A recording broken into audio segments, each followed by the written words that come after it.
and then making it so that they're like trying to get it so they're drinking urine and feces. That's the most insane, evil thing, man.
All right, here we are once again.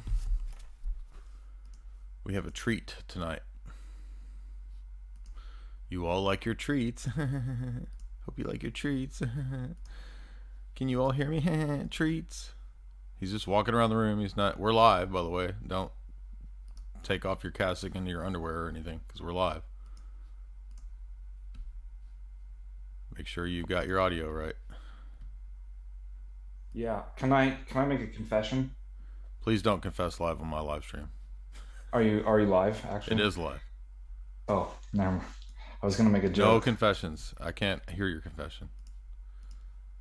I could do like a Roman Catholic priest and just give you a penance, tell you to say I just wanted to show you my 10 Russian Hail Marys. passport that I am a KGB. Oh, proof you're a KGB operative. You see it? Are you doxing yourself? Why are you putting? Is that gonna have your address and stuff on it? No, Don't do that. Okay. no address.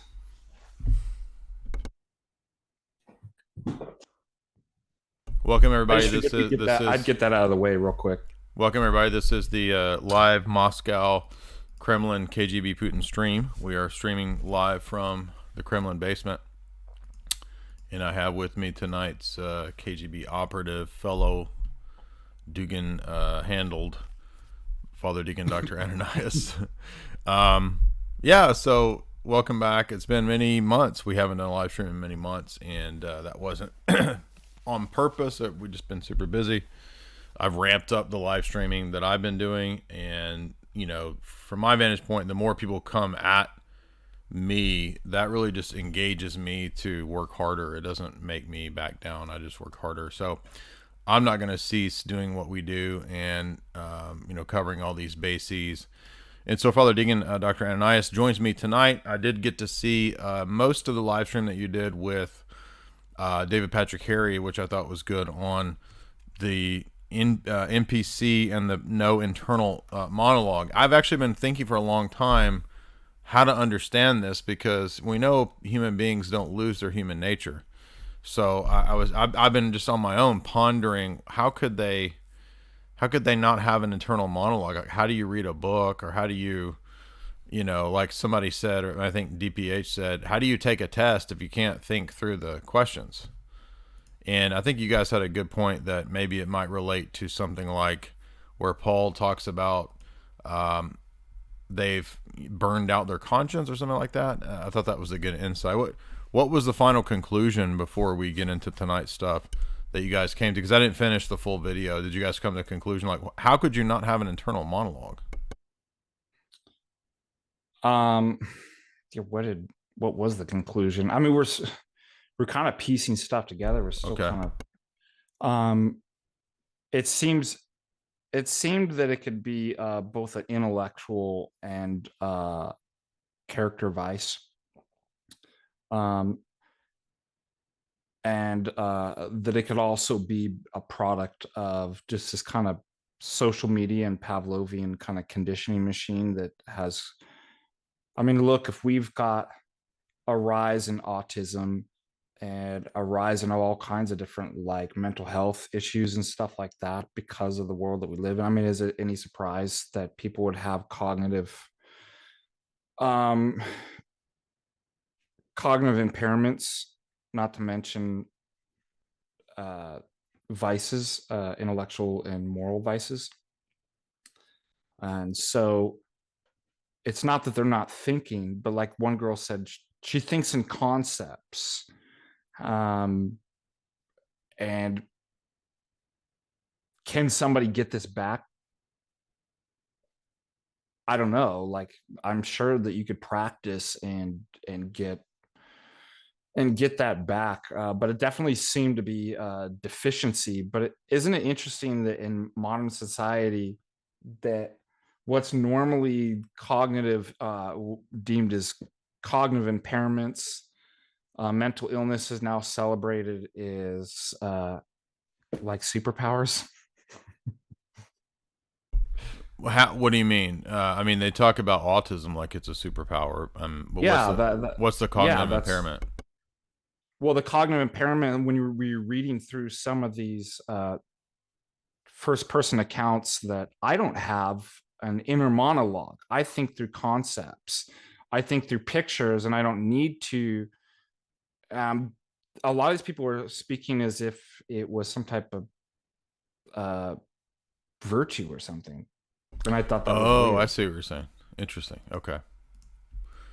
Yeah, like that would somehow be virtuous. Yeah, that's really weird. That that's better or something, that I don't have to have a. Yeah. Some of them I think were actually saying that I Right. don't have to have an inner monologue. I can just think. But then we showed how that was tied to the moral sphere. That if I don't have an inner monologue, it makes introspection and conscience very difficult to obtain. I don't know if it's impossible, but it's certainly an obstacle, right? Now we're going to talk about. Yeah, I'm just tonight, pulling up the Brian Holdsworth video. So I was just going to yeah, say, go ahead. How theology gone wrong can also cause some cognitive impairments too. Yep. Before we get to that, a couple opening points. So tonight we're going to talk about, the first point will be this continual issue that pops up, which multiple people this week asked me about it. It came up in other arenas on Discord, in chats. It came up with a clip that somebody sent me from Lofton this week, where Lofton was making the exact same mistake that we've been talking about for so long. And people were saying, how can you explain this? This seems to be really difficult to get across to people. And it's the issue of confusing normativity, or the ought, or some body of group that can interpret and bind people and say what you ought to say, what you ought to believe in terms of the authority in the church, versus the question of individual epistemic certainty. And the confusion is always, the argument always goes like this. If you're a Roman Catholic, you have an answer to this dilemma. Not every Roman Catholic, but most of them, at least at the pop level, make this argument. The Roman Catholic Church offers you a solution to this problem by giving you the easy answer that the papacy will give you certainty. And so I'm going to ask you, Father Deacon Dr. Ananias, as a professor, what is the philosophical problem with this? I mean, I know how I would answer it, but I want to hear you answer it. This bad argument. Why is it a bad argument? What is the philosophical problem with just saying, look, hey, we got a trump card on you Orthodox because we have the papacy. It tells us with certitude what dogma is. Well, the first mistake, the most obvious, would seem that it's a begging the question. I mean, what if I ran around and be like, I can solve all of your problems when it comes to philosophy. Let me think for you. Let me give you. What if I? That's a good point. If you just make me your final arbiter, I'll solve the problem. You won't have an epistemic dilemma anymore, right? Yeah. And so, well, why is it begging the question? Is that, well, if something is able to deliver infallibly, or is an infallible standard or something like that, there are later questions of, well, how would I know that infallibility? But what's begging the question is, but that's exactly what's in question. Those two things. Is it an infallible standard? How do I know? Actually, I would say three. And how does that solve the problem? And what are they going to appeal to? Well, if you accept this, doesn't it solve all the problems? But that's what's in question. Well, you're begging the answer from the question. Let's use the question to answer that. Do you see what the issue is there, everybody? Yep. So it's just moving the problem back a step. Yes. Then we can ask, suppose I granted that. Does it solve the problem? So there's two issues. So simply saying it does, and don't we go over this in epistemology all the time? Simply because somebody says something that this is the case or this solves this, and epistemology, going to the bonjour, every single epistemologist and philosopher says, well, this will solve the problem, right? But does it? And are we not supposed to question that? Does that actually do the work that you say it does? So two issues there.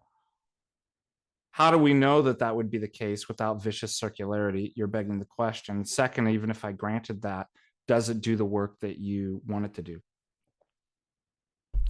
Yes, great point. So the first, another addendum to that is that the response will usually be by Roman Catholics something like, "Well, we know the papacy is the final arbiter because Jesus established it."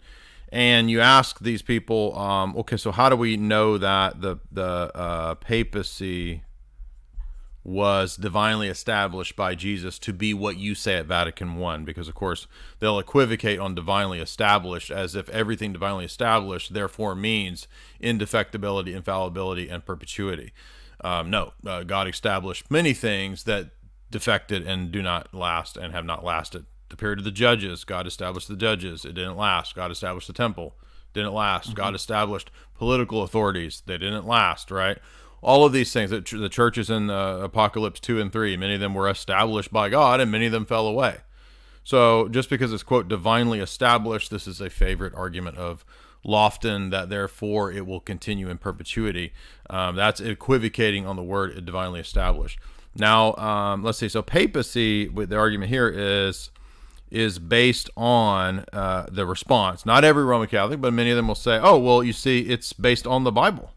And Matthew 16 tells us that the keys were given to Peter alone in this first chapter, or in this first area about the keys. They, of course, never talk about Matthew 18, that the exact same thing is said to the whole college of the apostles. It's only to Peter in their mind. And they'll do this. So they'll say, look, the papacy is grounded on the Bible.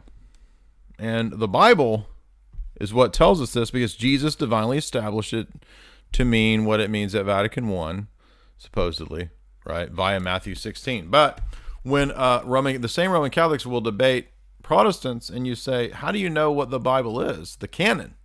They don't make the same argument that we do. Notice we often appeal to tradition, and they will as well. However, what they mean by tradition, as Vatican I says, is that the Pope is the final arbiter and interpreter of tradition. So in other words, for them, the Bible, quite literally, is known by what? By the papacy's decision. So the papacy is verified by the Bible, and the Bible is verified by the papacy. Now, what do we call this geometric form here?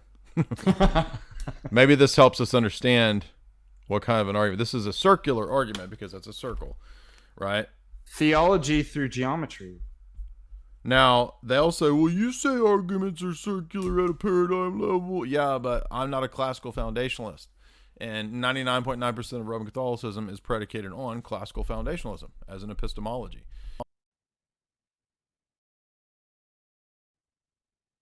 Investigate in the early church, and you will see that everybody at all times always held to the Vatican I view of the papacy. Leo XIII, Satis Cognitum, says this. So, but what's wrong with this, Father Deacon? Why can't I just say this? Why can't I say, well, look, maybe it just is this way. Maybe both these things are the case. The papacy confirms the Bible, and the Bible was confirmed by the papacy. So what's wrong with this? Well, like I said, you and I wouldn't have a problem in certain respects with circularity. But does it do the work? So, well, what do you mean by do the work? Because a lot of people might be confused as to what that's referring to. Does it provide you good reasons, right? Is the sort of thing that you plug in there provide good reasons that I would actually know, or to hold this to be true? Mm-hmm. And so if I said everything in this book by Ackrell right here is true, and how do we know that? Well, because it says everything in this book is true. Now, it might be everything in this book is true, correct? But can I plug this in and use that as is that a good reason to, right? Is there anything about this book that would fit the condition? So, for example, to have God himself be self-referential, right? Self-authenticating. I mean, at some point, there's an ultimate standard, right, that we get to epistemically. So you and I don't have a problem with saying there's nothing beyond God that you would verify God by. He's that by which everything else is verified, correct? Well, isn't that circular? How do you know that? It's a thing that must be assumed. Well, the problem why this stuff isn't working is pretty much because of finitude, right? And the kind of dialectical interplay is, as I like to call it, between the two terms, right? So notice both are considered to be infallible, right? But only insofar as one's infallible, right? The papacy, but the papacy is only infallible if the other thing's infallible, right? So nothing actually, given the nature of themselves, stand on their own. It's a dialectical interplay. As I always point out, you can't answer the one without the number two, and you can't answer number two without number one. And so we've got this kind of division and finitude that makes it, we can't do the work. Do you see what I'm saying? There's a sort of kind of epistemic bootstrapping and circularity.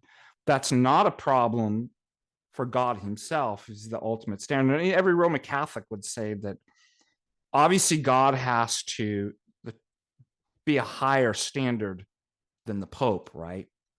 So again, in time, finite, and the dialectical interplay between the two is what makes that circularity problematic. And add the addition too of, and your own philosophical presuppositions preclude that too. So you're inconsistent.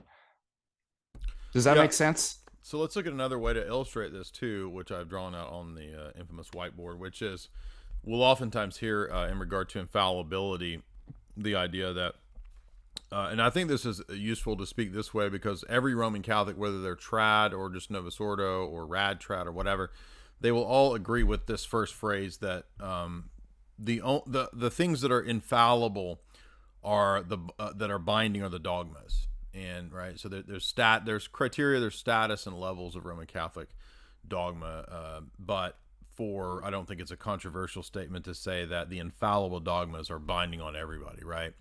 So when we ask when we probe the Roman Catholic about, well, so your position you say is superior to Orthodoxy because you have this trump card where the papacy will give you the certitude about the infallible dogmas. All I have to do is ask you a couple of questions to illustrate the fact that it doesn't actually do this. So it's fine. I understand.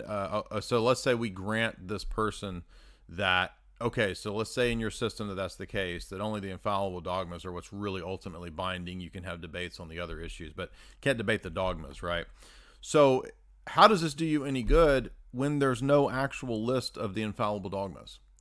And this puts every individual Roman Catholic in no better epistemic situation or no epistemic advantage over anyone else in trying to figure out through the giant piles of Roman Catholic papal statements, ecumenical council statements, canon law, et cetera, et cetera, et cetera. You have to sift through all of this. How do you know which ones are which? It's going to come down to, it's fine for you to say all day long, well, it's the ones that are infallible. Yeah, but you don't have a list as to which ones those are. So in other words, let's make this really simple to illustrate this point. Here's, right, it says only infallible dogmas are binding. Okay, I'll grant you that, Roman Catholic. Now, tell me, where's the list of the infallible dogmas? And they will all say there isn't one.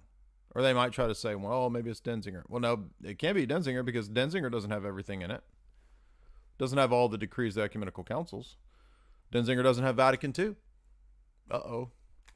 Right? Isn't this exactly similar to the Protestant? All the books of the Bible are infallible. Okay, where's the list of that? Well, there isn't one. It's just what the church gave me. This is the typical. It's what God providentially gave the Martin Luther, right? That's what that Pastor P was saying.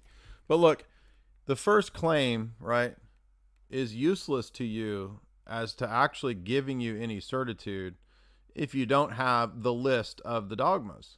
Now, if there was an infallible list of dogmas that the Roman Catholic Church actually had, then maybe this wouldn't actually be an objection.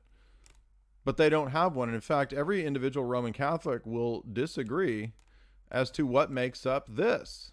So what has this system actually achieved for you if there's no infallible list, right? Because guess what? The way the system is constructed, every individual Catholic who goes to interpret the Roman Catholic papal statements, the encyclicals, the apostolic acts of the Acts of the Apostolic See, the decrees of ecumenical councils, the on and on and on.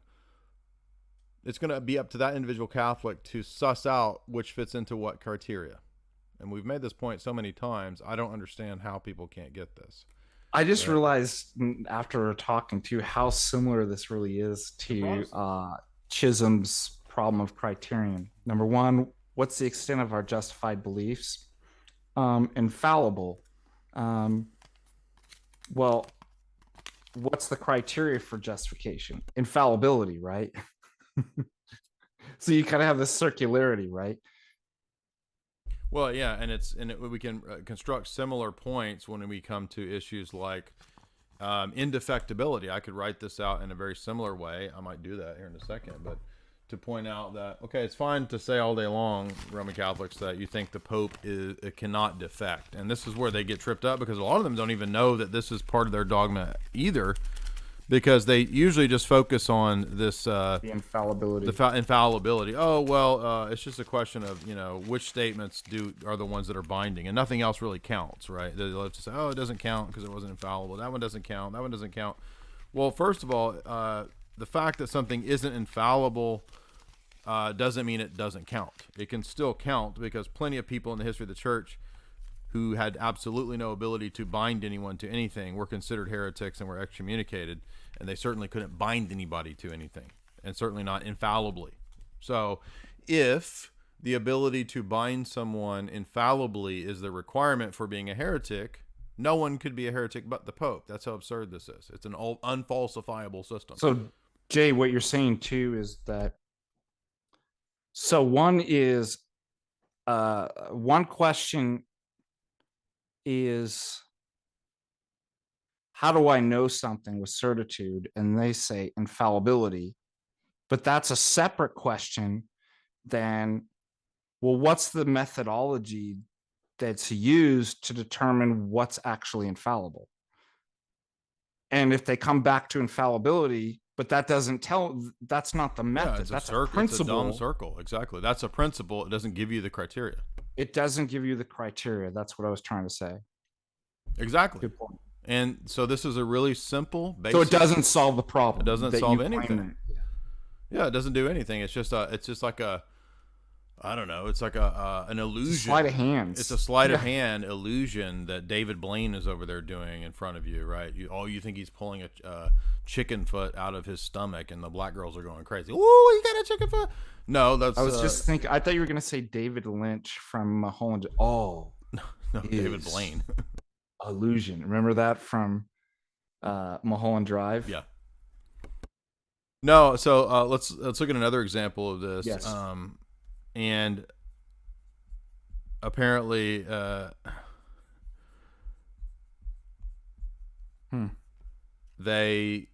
lot of them aren't aware that this is their own teaching, and I will remind them, and we'll look at this in a moment. So let's look at Dictatus Papae. Yes. And we're going to go through some of these. There's the link. I don't know if I can fit them all in a screenshot. I might be able to. Let's see. Let's see if we can do that. So here's the full text of Dictatus Papae. And this is 1090, anywhere from 1075 to 1090 under Pope Gregory the Seventh, during that crucial period of the Gregorian reforms, which Michael Welton discusses at length in his book. So let's look at these, because we're going to see that not only does many other papal documents all the way up into including Vatican I, but let's go back to the Middle Ages to Dictatus Papae, and you'll notice that indefectibility is included here. And I'm sorry, papal lawyers, if you're going to harass over this stupidity, the fact that the phrase indefectibility isn't used. It doesn't matter if the same idea is there. And I mean, you got the way that you guys will obsess over the fact that the wording isn't used. Who cares if the exact same idea is there? Idea, yeah. And it says that the Roman Church. I mean, that's a Protestant objection. It is a Protestant approach. It's a lawyering approach. Look at number 22. The Roman Church has never erred, nor will it err unto all eternity. The Scriptures bearing witness. That's indefectibility. The Roman Pope, the Roman See, and the Roman See is embodied in his living success, in its living successor, the Pope. So they're intimately tied together. Yes, the See is because number 2, only the Pope can be rightly called universal Catholic. So what follows immediately from number 2 to elucidate, what elucidates, would you say number, 22 is number 2. 22 gives light to 22, doesn't it? It qualifies it. Well, I mean, we should read the whole list because it's so amazing. It's like over the top. And I mean, it's one of the strongest arguments, I think, against the papacy. And of course, they'll also, well, this one doesn't count. This one doesn't count. All of these same ideas are mentioned in other places in Catholic theology. So you can sit here and say all day long, this one doesn't count. But if it doesn't count, then all of the other places where it's still in Catholic dogma and Catholic canon law, for example, no man can judge the first see, that's still in your canon law. So don't give me this baloney of, it doesn't count. It doesn't count. That's all you do anytime there's a problem to your system. This is just a weak system is a system that is unfalsifiable, right? Where every piece of contrary data is reinterpreted, right? What's the famous quote attributed to Hegel? If the facts contradict the system, then the facts be damned, right? So Hegel's saying my system is truth, my system is law, and so there is nothing that can contradict it. When something contradicts it, then that is not it's no longer a fact, right? This is, and also you and I had brought this up too. These are subjective, personal ad hocs to rescue the system. It's not like you're appealing to something in Roman canon law to salvage the argument. They're literally personally making up that doesn't count. Oh, really? Well, who are you to decide what? Yeah, well, they don't even have it. Yeah, they haven't even thought about the fact that but you don't judge the first see to say which of their teachings do and don't count. Right? That's not your call to make. And they do it all the time. They do it all the time. Yeah. Time. So let's look at this. Let's go through these. The Roman Church was founded by God alone. That's not what St. Irenaeus says. And remember how often they appeal to St. Irenaeus to supposedly prove Roman primacy. St. Irenaeus gives Rome a primacy of honor based on Peter and Paul. There's nothing in what St. Irenaeus says and against heresies to do with anything special to Peter. There's nothing to do with a divine charism of indefectibility or infallibility. None of that is there. He says that Rome has its primacy due to being doubly apostolic. In other words, Peter and Paul. And so point number 1, the Roman Church was founded by God alone, is not true, because God founded all of the churches through the apostles. So this doesn't even make any sense. The Roman pontiff, and it's not even patristic. The Roman pontiff alone can be called universal. What did Pope St. Gregory the Great say? Any bishop taking to himself the title of exclusive universality is Antichrist. That's their own popes saying this. Number 3, he alone can depose and reinstate bishops. As we know in the ancient canons of the first 7 councils, the Roman bishop has nothing to do with confirming all of the bishops in the world. Here you have in Pope Gregory the Seventh, in the time of the Gregorian reforms, the first statement that I'm aware of, that the Pope alone can depose and reinstate bishops across the world. Number 4, in his legate, even if a lower grade, is above all bishops and can pass sentence of deposition against everyone. And Sneck just brought to my attention how they like to cite St. Maximus as if he was some sort of Roman papalist. But when St. Maximus was told that the Roman legates were against him, he says, I don't care, then I'm against the Roman legates. So certainly St. Maximus did not have position number 4 in his mind. 5, the Pope may depose the absent. 6, that among other things, we ought to remain in the same house. We ought not remain in the same house with those excommunicated. That's a weird one. 7, for him alone it is lawful, according to the needs of time, to make new laws, to assemble congregations, to make an abbey of canonry, and on the other hand, to divide a rich bishopric and unite the poor ones. That number 8, he alone might use the imperial insignia. What an amazing appropriation of state power to the papacy. And it should be, here's the great irony. Number 1, I found the canons in the ecumenical councils that forbid clerics from state power and state office. And after the donation of Pepin, we know that this, as you pointed out, Father Deacon, brings about the papal states. And I just covered the papal states on a couple podcasts back when I was covering the geopolitical power of the papacy. This is interesting because the canons of Nicaea, of Ephesus and Chalcedon forbid a cleric from being involved in state powers. And if he does get involved in state matters and political matters, he's supposed to be deposed. And so this was tolerated in the West for a long time because the papal states is the beginning of when the papacy begins to kind of start to be.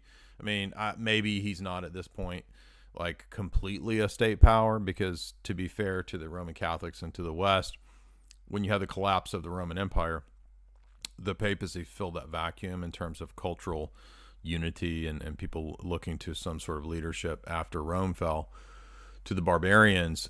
But that certainly set the stage for getting to this point in 1070, where we have them saying, no, the papacy alone has the usage of the imperial insignia.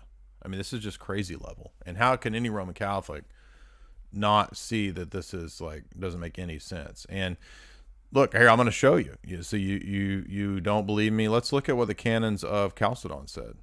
What are the canons of Chalcedon? And by the way, they're just repeating. Chalcedon is just repeating what is in Ephesus. So I'll put this, let's see.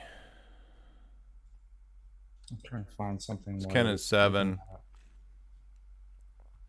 Canon 7 of Chalcedon says, "We have decreed that those who have been enrolled amongst the clergy, if they are monks or if they have been made monastics," because you can be a monastic without being a priest, "if they're amongst the clergy or monastics, that they shall accept neither military charge nor secular power or dignity. If they shall presume to do so and not repent, then they shall be anathema." So Canon 7 of Chalcedon anathematizes church leaders who take state office. This is also repeated in Canon 3. Canon 3 says, "It has come to the knowledge of the Synod of Chalcedon that those who are enrolled amongst the clergy have, for lust of gain, become hirers of men's possession, and they've made contracts pertaining to secular affairs, like Vatican Bank maybe, and lightly esteeming the service of God, they slip into the houses of secular persons whose property they undertake through covetousness to then manage. Wherefore the great and holy synod declares henceforth that no bishop, clergyman, nor monk shall hire possessions or engage in business or occupy themselves with worldly engagements unless they be called by the law to the guardianship of minors, from which there is no escape, or unless the bishop of the city shall commit him to the care of ecclesiastical business, or of unprovided orphans or widows or persons who stand especially in need of the church's help through the fear of God. And if anyone hereafter shall transgress these, they will be subjected to the ecclesiastical penalties." The ecclesiastical penalty is stated in Canon 7 to be anathematization. So let me show you guys that, because I'm sure people won't believe that this is what it says. Here's the ancient canon. This is Chalcedon. And Chalcedon, again, is just repeating what is in Ephesus and other canons like apostolic canons. So here's this so you can see it. So notice that, and I understand that canon law is not like some sort of infallible rule. We're not saying that canon law is equivalent to the scriptures, because canon law is the church's law applying the principles of scripture to different times and different settings. So it would be absurd to say that it's equated to divine revelation, because some of the sees and bishoprics that were given ranks, right, changed. So if you want to be so silly as to think that divine law changes, it doesn't change, right? In the sense of divine revelation doesn't change, I should say. But the church law can change, because it's the application of situations, the morals to the time period. So there you see, everybody can see it. That's what Chalcedon. So in the days of Pope St. Leo, you can't be Pope and head of a world city-state civic political power, right? The papacy. And yet, how is that not the exact opposite of what is stated right here in Dictatus Papae? Right? The Pope alone can use the imperial insignia. I mean, that's pretty... I can't think of a better way to deny Canon 7 of Chalcedon than that. And by the way, in the Roman Catholic Church, it got even crazier, where you had cardinals who were like cardinal prince warriors. Now, the church has warriors. We have warrior saints, but they're not cardinals. They're not bishops that are going to war. And if that ever happened, it's not supposed to happen, right? And this is just another example of the, worldly power of the papacy. Anyway, I'm going to read through these. I don't want to take up all this. The number 9 falls well after that too. Yeah, so let's go through these. So the number 8, number 9, that the Pope alone, all the princes shall kiss his feet. Right? So the Pope is above all of these secular rulers, and he can depose them at will. And not just that, but he also has power over their secular dominions. And you see this, again, people who don't know, just go watch the Borgias. Go watch the Jeremy Irons Borgias. I highly recommend it. You'll see this at play. You'll see this working its way out in a drama that's loosely based on history. The Pope is the only name in the world, and this is speaking of in terms of authority. It is permitted to him to depose all the emperors if he wants to. He may be permitted to transfer bishops if he need to. So this is a far cry from the jurisdiction, limited jurisdiction of Canon 6 of Nicaea to now he's over the jurisdiction of every bishop in the world. He has the power to obtain a clerk of any church that he might wish, that he who is ordained by him might preside over another church, but may not hold subordinate position. The synod shall be, no synod can be called general without his order. Well, this is the exact opposite of Constantinople I, the very council called outside of communion with Rome that confirmed the doctrine of the Trinity based on Cappadocian theology, not Augustinian theology. That's the Trinitarian theology of the church. And Rome waited till after Pope St. Leo to accept the Second Council as ecumenical. So that doesn't even fit with history. But you'll notice that if you were to follow the logic of this, history doesn't even matter. The papacy determines what's history. The papacy determines what's natural law. That's why Francis can say that the death penalty is no longer just. It is now unjust, because the papacy is above even natural law now. Do you agree? By the way, I found in the donations of Pepin too, we brought this up, where the Pope is not only supreme priest, but also king and ruler of the secular state. Now, okay, so it is. That's the beginning of the papal states, and so it is placing him above the temporal rulers. Yeah. Were you going to say more on that? The date on what was the? Excuse me. Let me look. The first in 754 and then 756. So remember, this is right when the Frankish. It's going to establish the Pape. Yeah, this is the beginning of the Franco-Papal power, correct? Yeah. And that's going to be relevant when we get to replying to some of the arguments against the Orthodox tonight, because we're going to be looking at two people. We're going to do Brian Holdsworth first, and then we're going to do Nolan Knows' 8 reasons that he's not Orthodox, and the Franco-Papal issue will come back when we get to that. All right, so I'll read the rest of this, then we'll move on. Let's see. No synod can be called without him. No ecumenical council, no chapter and no book is considered canonical without him. That a sentence may be passed, that a sentence passed by him may be retracted by no one, and that he himself alone may retract it. He himself may be judged by no one. Okay, no one judges the first see. There you go. That's right there. Roman Catholics, do you see that? Okay, no man judges the first see. That is in your canon law still, as canon 1404. So And Ubi did a whole documentary on this. If you haven't watched the documentary, I'll plug that here in a minute. But here is By the way, I use number 20 to get out of speeding tickets. How do you get it? How do you get out? Let's tell us how to do that. That's a good idea. You just quote number 20. Well, it says, obviously, and this is infallible, you can't condemn me, officer, because I appeal to the apostolic chair. Okay. I'm going to start doing that. Yeah. All appeals can be had to the apostolic see. And by the way, why Denny critiques this at the beginning of his book. He's like, wait a minute, Rome isn't the apostolic see. Every see is apostolic. What are you talking about, right? Here is the modern canon law at the Vatican website, and you'll notice that canon 1404 still includes that the first see is judged by no one. Now, where does the first see is judged by no one come from? Well, we're going to find out. It goes on to say that no one shall dare to condemn one who appeals to the apostolic chair. There's Father Deacon's way to get out of parking tickets or any other legal dilemmas, right? That's right. That to the latter referred the more important cases of every church. The Roman Church has never erred and never will err unto eternity, the scriptures bearing witness. So there is 22. There is indefectibility in proposition 22 of Dictatus Papae. And the same position, remember, Michael Lofton was saying, oh, that's taught at the Sixth Council. In Agatho's letter, it's teaching that. And I guess he didn't realize that the very same council condemns a pope. So was Honorius indefectible? I'm curious. Did the Roman Catholics think that Honorius was indefectible? Oh, well, he was indefectible until he defected. Yes. Okay, thank you. Yeah, that makes a lot of sense. Goes on to say, let's see. I'm right until I'm wrong. Yeah, I'm basically never wrong unless I make a mistake.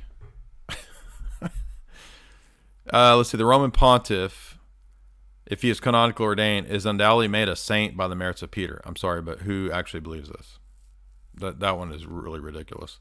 And where does this come from? Oh, it's contained in the decrees of Saint Symmachus. Oh, really? What are those? Does anybody know what the Symmachian documents are? Forgeries. Oh, they're famous forgeries. Exactly. So you'll notice that if you go watch Ubi's video, he covered all this. I mean, this is pretty devastating to... And you realize that some of the stuff is still in Roman Catholic canon law. So they're still passing off this nonsense as if it is the case. Let's see, here's Ubi's article on this. I'll put this in the chat for you guys. This is Ubi's response to Eric Ibarra on the Symmachian forgeries. Because the Symmachian forgeries play into this, not just Dictatus Papae, but this phrase that the first see is judged by no one. So here is Ubi's article on that, and I'll include it in the show description as well. There's that. It's funny how was if the first see is judged by no one, how was Honorius, the occupant of the first see, judged and declared a heretic? I mean, this is just all right. So we got one or two more. What's the last couple ones? By the Pope's consent, it may be lawful for subordinates to bring accusations, that he may depose and reinstate bishops without any synod, that he who is not at peace with the Roman Church is not Catholic. Did you see that? So if you're not in communion with Rome, you cannot be saved. And that's exactly what Unam Sanctum says, right? Unam Sanctum, the papal bull of, who is it, Urban, right? Says all the same stuff. So don't give me this baloney. Oh, this one doesn't count. All of these same doctrines, not every proposition, because Unam Sanctum is mainly talking about no salvation outside the church and the political authority of the papacy. So in other words, if you follow Unam Sanctum, you cannot deny the geopolitical temporal power of the Roman bishop without losing your salvation. Now, since Vatican II, the papacy no longer crowns its popes with the triple crown. And that's because this ridiculous doctrine is no longer required. Vatican II it's the opposite. It says, oh, you have religious liberty now. You don't have to believe in the temporal power and authority of the Pope anymore. That's not a thing. Don't worry about it. We're sorry we had such a ridiculous doctrine. Oh, but by the way, doctrines don't change, and we've never erred. I mean, again, like, this is so preposterous. Like, I mean, it's like, imagine a giant problem in a system 5 years ago, and the solution to it is to say, well, we've decreed that that problem never happened, so we've solved the problem, right? Father Deacon? Sorry, I was posting Ubi's thing too. Repeat that again. So it would be like saying, this whole approach here is like saying, imagine we had let's say there was a big corporation, and let's say we're Enron. Okay, we're Enron, and I'm going to restart Enron. And when we get going again, we get some seed funding, and I've started the new Enron. Now, look, guys, I know a lot of you heard bad things 20 years ago when Enron collapsed, but we fixed this problem because we have altered the past, and it never happened. So the problem's fixed. I feel like that's a better example would be the CIA. You can trust us now. All that bad stuff. All that bad stuff, we decided, and we've looked into it, and it turns out it didn't happen. So everything's good now, right? Just like we make people go away, we made those facts go away too. Yes, those pesky facts. Again, so I looked into this, and I think it's a thing that Adorno says, or Hegel's students claimed, and it's the idea that if the facts contradict the system, then the facts be damned, because these are people who construct a system that is unfalsifiable, and anything. Well, remember Vogelin? Yeah, Vogelin says the same thing, but you can't ask these questions. That's an impossible question. And he talks about it is he says it's a swindle. Like all of these systems exactly are Gnostic swindles, right? In which they're all facts be damned, right? And so they've got to hide the facts, right? And that's the swindle, is what they're presenting is not reality. It's not facts, but they're presenting it as reality. And there's in the systems built in the concealment, right? And yeah, exactly. So he mentions too, you deny that the facts and reality, and well, what makes yours the fact? Because I did it. So you have this kind of will to power. It's like, I made this system and I got rid of the facts. I built the operating system so you can't ask those questions. So if you want to apply that, you have this in Roman Catholicism too.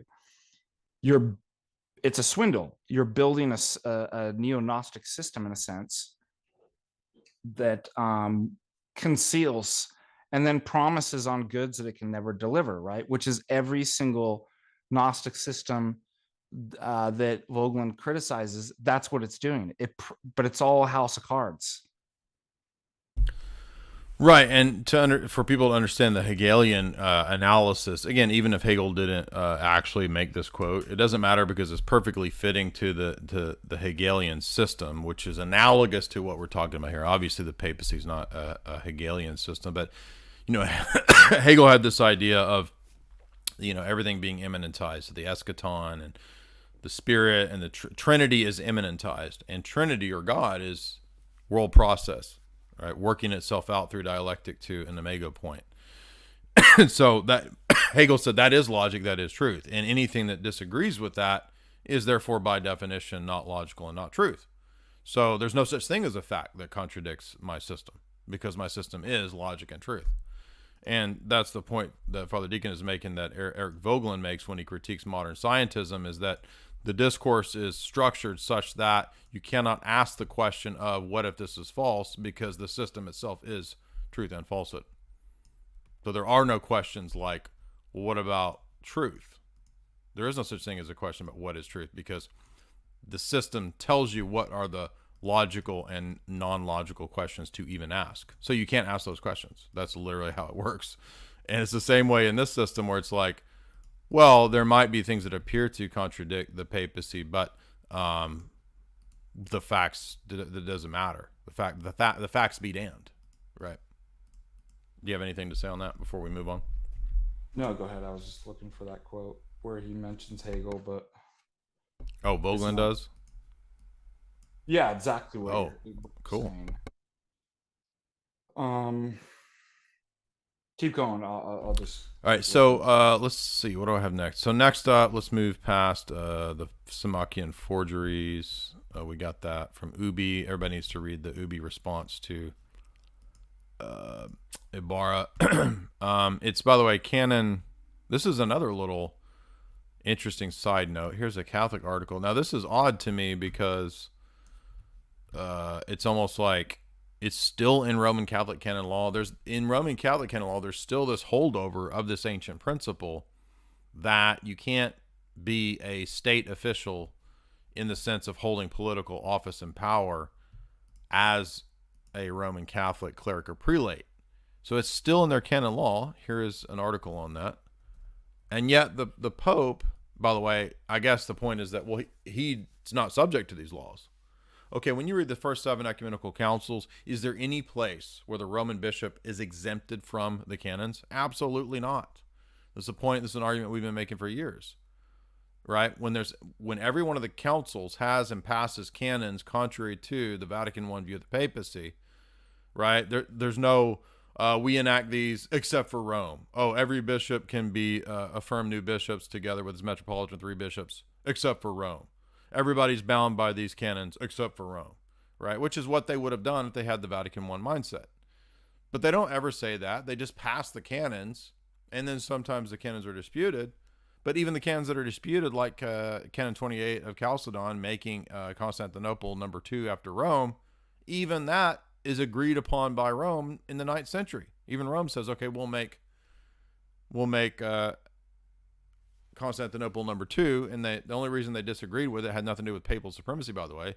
The argument from Leo at Chalcedon was that it was not appropriate to do that because Canon 6 of Nicaea gave Alexandria the 2nd place. And so Leo's argument wasn't, I'm the Pope and there is no number 2. That's not why he rejected Canon 28. It was that it was not consistent with what Nicaea said in Canon 6, that Alexandria should have the number 2 place. So the very argumentation of Leo refutes their papacy, their own papal quote mine of that. It's so stupid. I found this, and I want to read it because it's so applicable. Yes, please to do. Papism. So Vogelin's now talking about Hegel's system, right? And the obvious question arises, exactly like the question about papal supremacy, infallibility, and these claims. How do you prove it? Well, how do you prove your position, Hegel? Hegel dispenses with the question by declaring that the truth of his view is proven if he can justify it through the presentation of the system. If, therefore, I can build a system, the truth of its premise is thereby established. That I can build a system on false premises is not even considered. The system is justified by the fact of its construction. The possibility of calling into question the construction of systems as such is not acknowledged. That form of science is the system must be assumed as beyond all question. And we're confronted with the same question in papism. How do you prove it? Well, they built the system so that you can't prove that. And therefore, it's concealed, right? What does he call it? The swindle is concealed. Yes. So I thought that was very applicable. In other words, it's a fancy way of saying when the facts come up, when the questions of proof come up, facts and proofs be damned, right? The system's built. And the system, because the system's there, it proves. It's theological totalitarianism, if you think about it. And if you read this, so Canon 285.3 of the New Code of Canon Law of the Roman Catholic Church says that clerics are forbidden from holding public office when it means a share in the exercise of civil power. And of course, This came into play in the last century due to the Jesuit involvement in liberation theology and political movements. And so Roman Catholics had to figure out, well, is this violating canon law? And now if I was a Jesuit, I would just be like, excuse me, the papacy is involved in geopolitical power and is above all state powers, supposedly, in terms of medieval papacy. But that's pretty much been discarded given post-Vatican II. So again, how is this not a contradiction? How is it that we know the view of the church at Chalcedon, and then Gregory in Dictatus Papae tells us that the Pope alone can use the imperial insignia, and now canon law even today in Roman Catholic theology says, no, the Pope, clerics are not allowed to be and exercise civic power. Okay, and the only thing I can think of a Roman Catholic would say to this is that, okay, but that excludes the Pope, except for the Pope. The Pope's the he's always the exclusion, right? Oh, but he doesn't count. He can be the God Emperor, literally God Emperor, because he's, as Dictatus Papae says, above all temporal rulers. And again, Roman Catholics understand that this is dogmatically necessary for your salvation in 1090 and in Unum Sanctum, right, under Pope Urban. It's declared to be necessary for salvation, not just being in communion with Rome. You have to believe in the dogma of the temporal authority of Rome. Now, Vatican II no longer says that that's not dogma anymore. You don't have to believe that because it teaches religious liberty. So how is that not a change in dogma, guys? Please help me out understand this. I don't want copes. I want to know how that's not a change. Remember what Trent said? Well, there's 3 different ways you can interpret Francis saying that the death penalty is against the gospel. I thought Francis was there to give us the interpretation. Why do we need the interpretation of the interpretation? That seems to illustrate our point at the beginning of begging the question, right? Yep. All right, well, we can't spend forever on this boring canon law stuff. So let's move on to the issue of, all right, we got Pepin, we got donation of Constantine. By the way, if you have the rudder, it's canon 81 of the rudder, which says that clerics can't be involved in civil worldly power. And it mentions the Apostolic Canon 6, Apostolic Canon 23. It mentions the Canon 3 and 8 of Chalcedon. It mentions Canon 10 of the Seventh Ecumenical Council, Canon 11 of Carthage.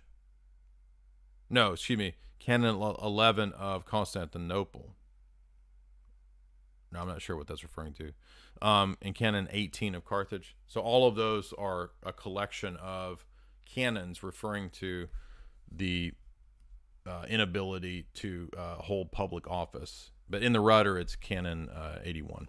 So you can go look that up if you want to. There is a PDF of the rudder online. Let's see. Let's move to... Okay, so we're going to start with Brian Holdsworth. And I'm going to I feel like I've been talking too much. So I'm going to let Father Deacon get the first replies. Let's see. You ready to do Brian Holdsworth video? Mm-hmm. Okay. Pull it up. I got it right here.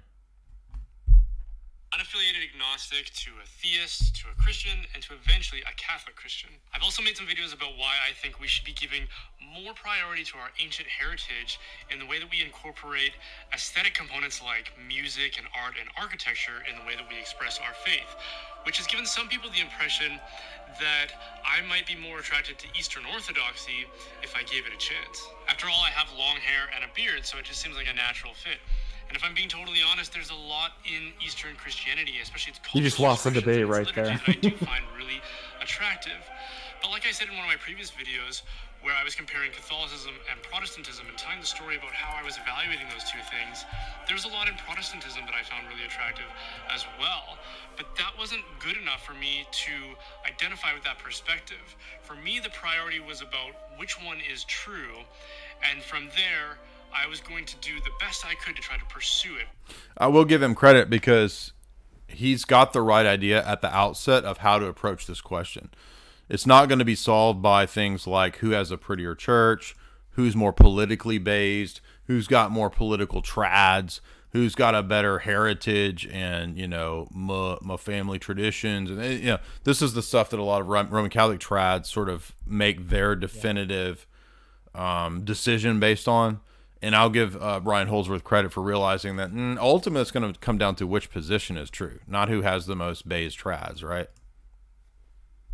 Yeah, good point. Well, I mean, do you see this where people kind of make decisions on the basis of bad reasons to become Catholic? Oh, all the time. Like, you lost Constantinople to the Muslims, so that must mean. So, which is just, you know, is it not any surprise? Like, you were just talking about in South America, the shoot. The liberation theologian people? Liberation theology, and like all these Marxist interpretations, what do they all do? They're thoroughly reductive. They reduce all the theology to simple political. Yeah, exactly. It's a social gospel, right? It's not a cosmic gospel. Christ doesn't really overturn death, right? This is all just about oppressor and oppressed. And well, liberation theology exactly is the left version of what the rad trads do with, well, I'm going to be a trad, Latin Mass trad Catholic because it's politically based. Yes, exactly. All right, so let's go with continue with Brian. Based on that. Before I jump into the content of this video, I want to say how much deep admiration and respect I have for Eastern Christians, especially in light of the amount of oppression and persecution they've had to endure over the centuries. This video isn't an attempt to condemn Eastern Christianity or to establish my own supremacy as a Catholic, and nor is it an attempt to provide an apologetic for why everyone should be Catholic instead of Eastern Orthodox. I'm way too underqualified for something that ambitious. Well, I appreciate his admitting that he doesn't really know the theology. But one thing that trad Catholics would point out to Brian Holdsworth is that if you read Vatican I, it's pretty clear that anyone who rejects Vatican I is lost. And so, according to Vatican I, the Orthodox Church is schismatic and is damned. Now, that doesn't fit with ecumenism, at least the Vatican II era ecumenism, and especially the positive attitude that Rome has at Vatican II towards not just Orthodox, but all the world religions. But we would just simply argue that's another manifestation of a contradiction in their theology. So the tensions here, I think, when people convert to Roman Catholicism, they're not aware of what's really all these tensions within the world of Roman Catholicism. And so they're oftentimes, I think you and I were talking about this, Father Deegan, beforehand. Do you find that a lot of people who convert, or we've had a few people in Discord, decide, well, I'm not going to become Orthodox, I've decided to become Roman Catholic, and they usually give the reasons why, and it's things like, I prayed a prayer and I felt better, right? Which is like what Mormons say, like the burning in the bosom, right? There was another person who said, the papacy makes it easy. It's just going to be easy. I can turn my brain off and my papacy, and that makes it all easy, right? Well, I remember what that one. It wasn't just it made me feel better. The person had said that they felt like they're being demonically attacked, and they prayed the Jesus prayer, and they prayed, and they didn't see them making any progress, and so they did some Roman Catholic prayers or something like that, and the demons went away. And I'm like, congratulations, the demons. And we actually see, I was talking to another priest about this, that it's like when you see the story in the gospel about the lunatic boy that's possessed. Well, they called him lunatic because the demons were causing him to go mad and have seizures and stuff on the phases of the moon. Now the demons could have affected this boy anytime, right?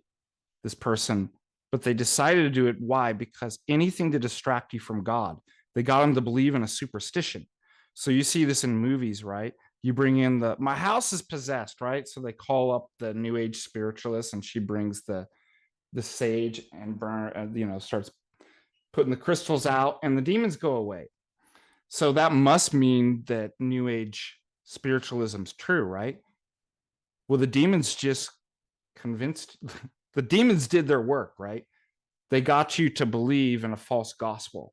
So I just thought that was a really terrible argument. I'm like, the reason why God is allowing you to be attacked by demons, because that's how you're going to grow stronger. Whoever told you like exactly what you said? Because it's easier. Oh, I stopped having struggles, right? I found the easy religion.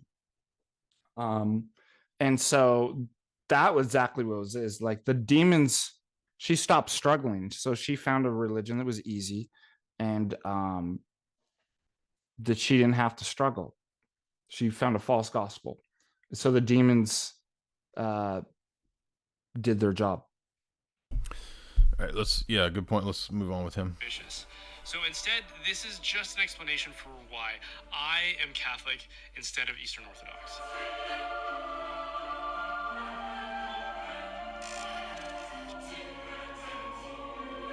So after I became convinced by the claims of Christianity and the person of Jesus, I decided to try and find a church to call my own. But I quickly became confused by the disorienting variety of teachings and practices among the various denominations, and this forced me to confront the question of why these divisions exist in Christianity. So I started studying church history, and I quickly narrowed my focus between Catholicism and Protestantism.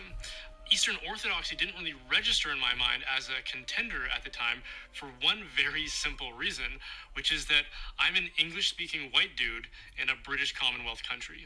So when people ask me why I'm not Eastern Orthodox, I get tempted to get into a theological throwdown about things like leavened and unleavened bread.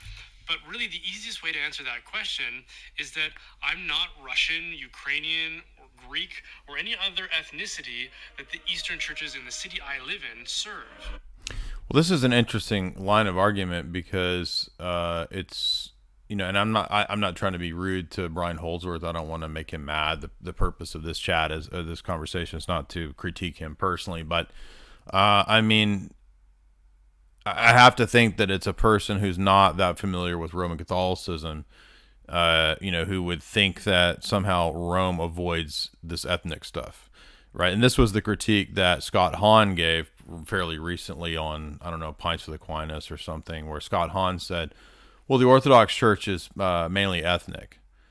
I mean, really?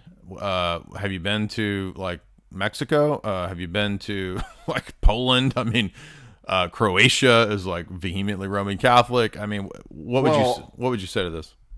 Yeah, exactly. So Roman Catholicism only has one ethnicity, and if you're in like the Southwest or California and different places, the majority of Roman Catholic Church are Mexican and only speak Spanish. It's Hispanic, right? Like all the masses, right? So people have got to go and find like, so how is that not a ethnic problem? Like, I don't understand. Yeah, it's really bizarre. Well, how about we turn this argument around to, okay, so I live in a region where there's not Orthodoxy or Roman Catholicism. There just happens to be a lot of weird evangelical churches. I guess I should be that weird evangelical church. I mean, this is a bizarre argument. Yeah, it's weird. Would you say that's a good turning of the argument to say that? Yeah, yeah, exactly. Because he said, oh, well, I'm a Western Anglo guy, so I should choose Rome. I mean, okay, so if I'm in, I don't know, so wherever you Geneva, are, I should choose John Calvin's church. I mean, so if I'm in southern India, then I should be Hindu. In fact, when I was at Thomas Aquinas College on undergrad. Well, hold on. Doesn't this contradict what he just said a minute before, which is that he's going to choose the church based on what's true? But then he's saying, well, I'm going to choose the church, which is my ethnic region. Doesn't make any sense. No. And it's funny because when the first liturgies I started going to 22 years ago, when I was at Thomas Aquinas College, I remember the Roman Catholics up there were getting upset. And when I was going to go to liturgy, one of the priests, the chaplains, grabbed me and he was like, "Don't go." I'm like, "Why?" He says, "They're the East and we're the West." He actually gave that same, and I'm like, "That's your criteria, East?" I'm like, 50-50, I'm going East. Like that's, but now I'm realizing what you're saying is that there's kind of idea of you're a contradictory hypocritical idea, because you're supposed to follow truth, and then on the other side of their mouth they're saying, well, you should just be whatever religion your culture is or geographical location. Yeah, good point, Jay. Yeah, exactly. I mean, it doesn't fit with what he had just said a few minutes before. So let's see the next point. Because those churches were established by those ethnicities to serve those ethnic communities. When people of certain ethnicities were migrating or immigrating to places like Western Canada, where I live, they brought their faith with them. And so often their national churches back home would send pastors to serve them in these communities. Meanwhile, and by contrast, Catholic missionaries were coming out here before anybody else. It wasn't like they were coming here to serve the needs of Roman citizens who were settling the West. They were coming out here to evangelize everyone. See, there's this universality that exists in Catholicism that... Well, this is a misunderstanding of, number one, the numbers game is what equates to universality. And we're going to see this one come up because numbers is not what equals Catholicity or universality. There could be at times a element of numbers where we see, for example, predictions in the Old Testament that when the New Testament church arrives, one of the signs will be the conversion of the Gentile nations. But that doesn't mean that when the creed says one holy Catholic and apostolic, that Catholic therefore necessitates gigantic numbers. And there's two easy ways to disprove this. The first is St. Athanasius makes the point in his letters when most of the empire was Arian and semi-Arian. He says that they have the buildings, we have the faith. In other words, the true Catholics were those who preserved the true doctrine and did not have the buildings. And every Sedevacantist knows that because it's one of their champion phrases. But it's not true because Sedevacantists hold it. It's true because St. Athanasius said it at a time when there was only about 4 or 5 bishops left in the Roman Empire who hadn't capitulated to Arianism and semi-Arianism. Likewise, St. Maximus famously said, if the whole of the Catholic world turns to monothelitism or monoenergism, I will remain amongst the small band of Catholics who retain the truth. So Catholicity is not numbers, first and foremost, it's fullness of the faith. And that might fall down to a couple bishops in the world who have the fullness of the faith, according to St. Athanasius or St. Maximus. So it is not a numbers game, and those two examples in periods of church history prove that. Also, he did have a dialectical opposition, either or fallacy of, well, the Roman Catholic missionaries came out only to serve everybody by missionizing, right? And not a group that comes out. Well, and Orthodoxy doesn't do that. Well, wait a minute, it does both, right? So if you're coming from a country, why wouldn't you, and there's a group of people, why wouldn't you send a priest to pastor them? Does that mean that therefore, if I do that, I can't do the other thing and do missionary work? We certainly know that, Saint Tikhon, Saint Herman, Saint Innocent, right? What did they all do? Yeah, the evangelization Mission work. Yeah, of Alaska. So then it must simply come down to exactly what you said, Jay. Well, it's not that you don't do that, but you don't have the numbers. Oh, it's the numbers now. So that's what makes you Catholic.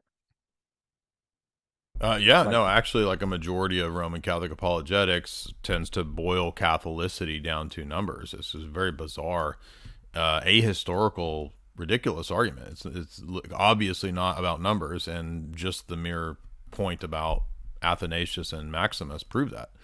And we can give more examples when the church was at a low period and true believers were in the minority. So again, just ignorant of kind of basics of church history in this regard. But let's see, what's his next point?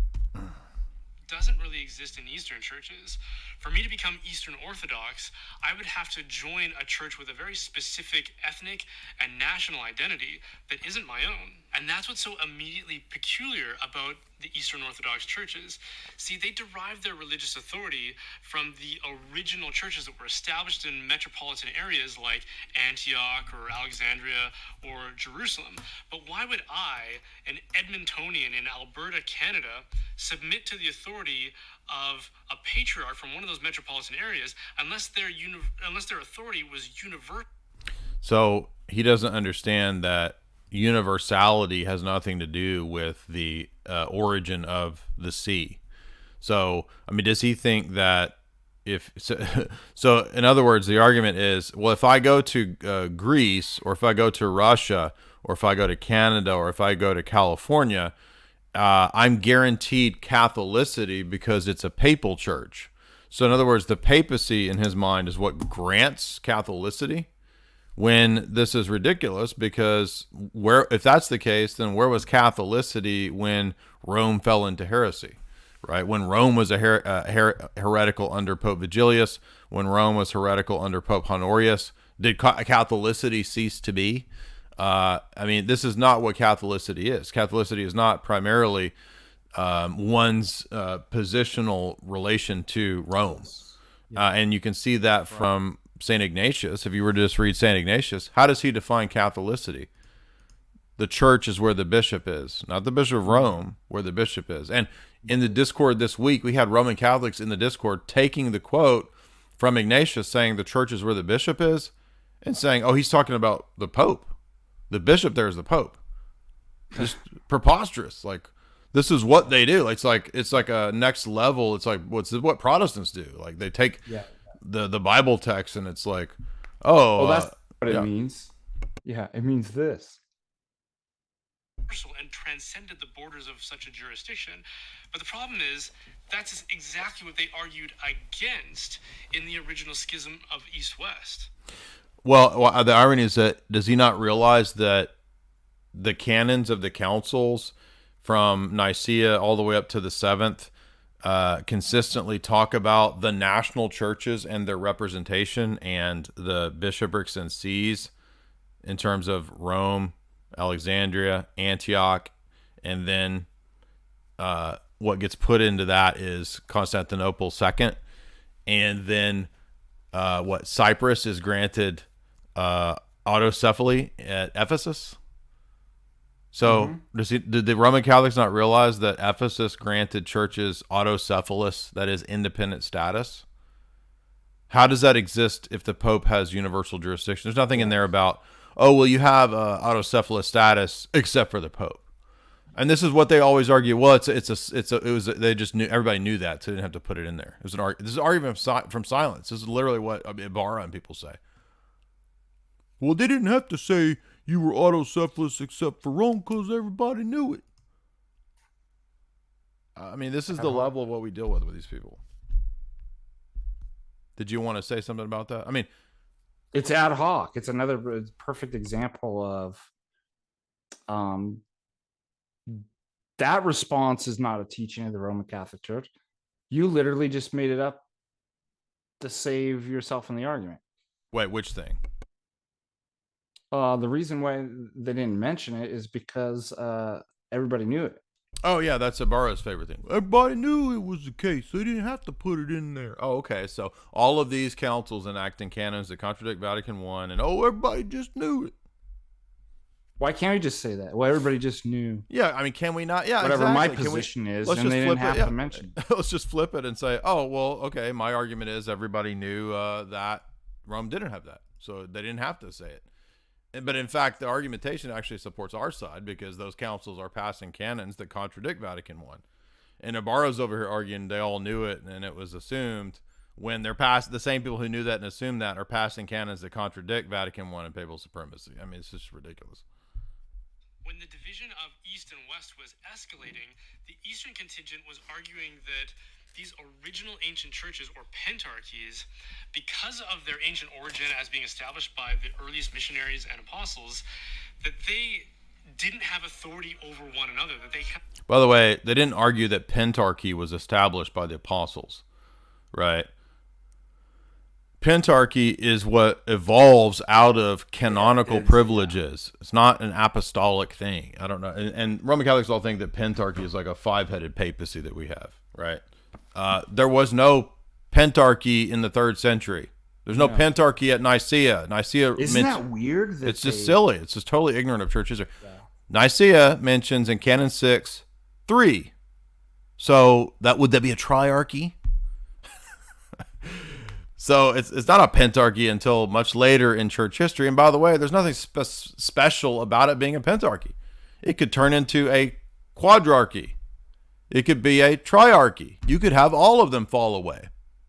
Because if it didn't exist in the 2nd century, okay, there was no special patriarch in the 2nd century except for perhaps Rome or Alexandria. You could argue that Rome and Alexandria were patrine and therefore apostolic, right?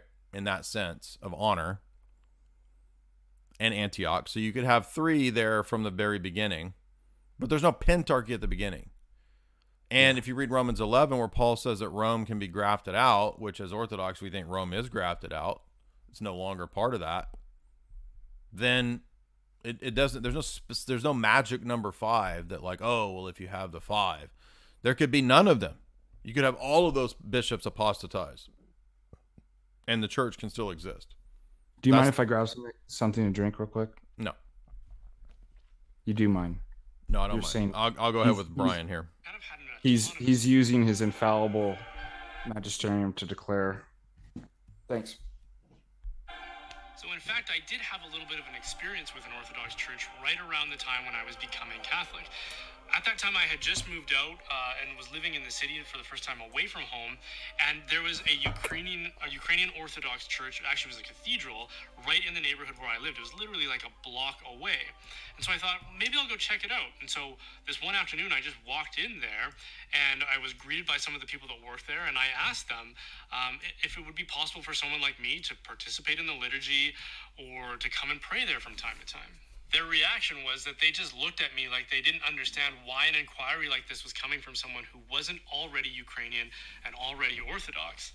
And I don't really remember how that brief and awkward exchange ended, but I remember getting the sense that they were relieved that I wasn't pressing on with my inquiry. You see, they were operating with an understanding that I should have had, which was that this was a Ukrainian church for Ukrainian people. But I don't believe for a second that Jesus intended for his church to be divided by the Yeah, so I've been to Spanish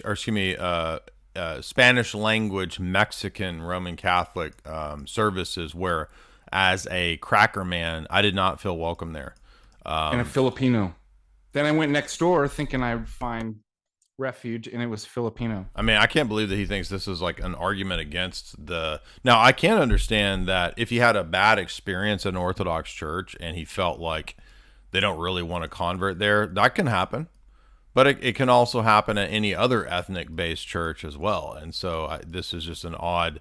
so the fact that he found another church where Anglo people were more welcoming for him to convert... Okay, but you could find an Anglo-dominated Orthodox church where people are welcoming for you to convert. So, I mean, this is like... And what does that have to do with the truth? I thought it was about what's true. Right. Yeah. So, I mean, by his own argumentation, if the Orthodox church is true and that's all he has in his neighborhood, then that's where he should go because it's true, even if they're kind of, kind of sassy and snobby people. Lines drawn on maps by temporal powers to express their authority. In the Bible, St. Paul says that in Jesus there is neither Greek... Oh, wait a minute. So now he's arguing that nation states are imaginary lines on maps drawn by ad hoc national... That's not actually the case. In fact, in divine providence, we believe that when the gospel is expressed in a native people's tongue, that's not ad hoc, right? God is the one who created the nation states. If you read Acts 17, God set the boundaries of the nation states. And so in divine providence, God has appointed the rulers of the various nation states. It's not imaginary lines drawn on a map. Now, modern nation states are a post-French Revolutionary idea. That's true. Yes. But in terms of Matthew 28, Jesus talks about go and preach and teach the gospel to all the ethnoi, the ethnicities out there, which is the Genesis 10 table of nations. So Jesus is saying the table of nations in Genesis 10, go out and preach and convert them. And when you read the councils, you'll notice that all those councils speak of the people groups as legitimate existing people groups who have their expression of the faith in their unique cultural way. There's nothing wrong with that. That's the Orthodox view. That's the view of the seven ecumenical councils. And there's nothing in any of that the Catholicity is guaranteed by Rome.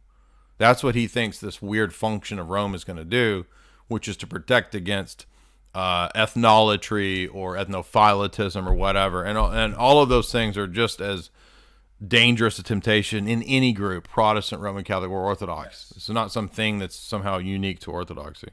But they're confused because they don't realize that it's Orthodoxy that's doing things the exact same way as the first 700 years of Christianity were done. Right. And notice they're doing exactly the same thing. They're promising something that they don't deliver on. Epistemic certitude. No ethnic boundaries. But that's not the reality on the ground, is it?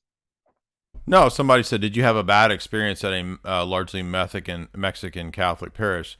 It was a hip-hop mass, so you tell me what you think that was. Or Jew.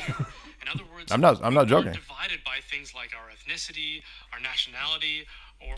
So he thinks that the divisions that exist in terms of nation states is something that the gospel was supposed to overcome, which is kind of true. But when Paul says in Galatians 3 that there's neither Jew nor Greek, he is not saying that the groups lose their identity in terms of becoming some geopolitical New World Order blob. He's saying that the gospel transcends those things, and each of these groups expresses them uniquely in their own way, which is exactly the same argument that the wokeists. Well, I was about to say, does he not realize that Paul says there's neither male nor female? Oh, so I guess we're supposed to be, transcending gender as well. No, I mean, this is the dumbest, lowest. I'm not saying Brian's dumb. I'm just saying that this is a liberal talking point to misquote Galatians 3 as if it's saying Paul believes that gender and nation state are all wiped away. If you look at an icon, you'll notice that everybody in their icon retains their biological historical identity because it's telling you about who they were in history. God's providence made Jesus a Hebrew in history to fulfill the promises. And so Jesus isn't an Asian man. Jesus is not a black man. That's why we don't do the Jesuit paintings of Jesus as every ethnicity. It's a lie. Iconography teaches history. Iconography is not symbols, it's reality. This is what people don't understand. Otherwise, it would be Gnostic. It is Gnostic. Or gender. In Jesus, we are all one. The church is universal. When I first started looking for a denomination or... So this is just a denial of the principle of the one, the many. The fact that we are all one in Jesus is not an erasing of the many particulars that we have. It doesn't erase my masculinity. It doesn't erase the fact that I'm an annoying Anglo dude, right? It doesn't erase any of that.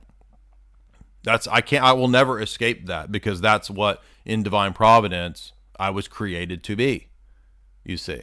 And so it's just weird sort of way out their argumentation, which just look at an icon and merely looking at the icons would teach you the truth to refute this error. Church to embrace. My primary concern was with trying to distinguish. Did you ever wonder why this became what dogs eat for every meal? In 1860, his primary concern became trying to figure out what dogs ate. That was an ad. The original one that Jesus had established himself. And so with that came an assumption that I should look for the one that hasn't compromised or changed essential truths. So when I started researching church history, and especially these divisions that have taken place over the centuries, a point of contention that was common to all of these divisions was authority. So in the East-West schism, and I want to pause because you'll notice this one will always come up because, and I don't mean this to denigrate Roman Catholics, but it's a tendency I see in Roman Catholics, which is to worship authority. They will say basically that the papacy is, more or less the voice of God on earth, right? If you watch the Borgias, you'll see Alexander operating this way. Like he'll just sort of blurt out when people disagree, but I am the voice of God on earth, right? You'll do what I say because I'm, Alexander the Sixth. I'm the voice of God on earth, and I quite literally, like, this is the critique that you get in Saint Justin Popovich. Like when he critiques the papacy as sort of the telos of European Renaissance humanism, of man worship. The papacy is the greatest expression of this man worship because it's the worship of authority.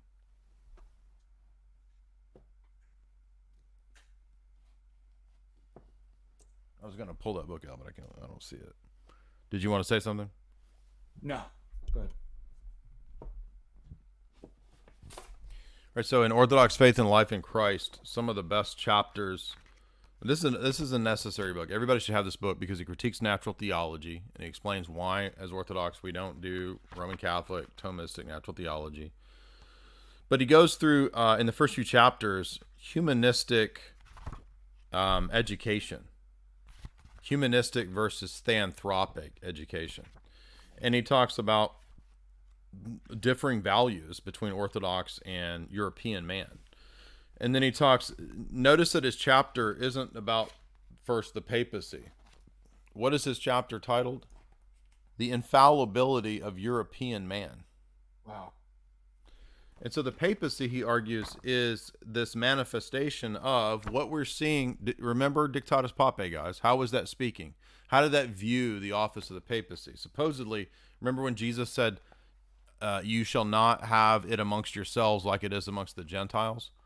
Like, who's the greatest amongst you? You shall not be that way. That's how the Gentiles operate. The very opposite of what the papacy does. The papacy is above all emperors in the world.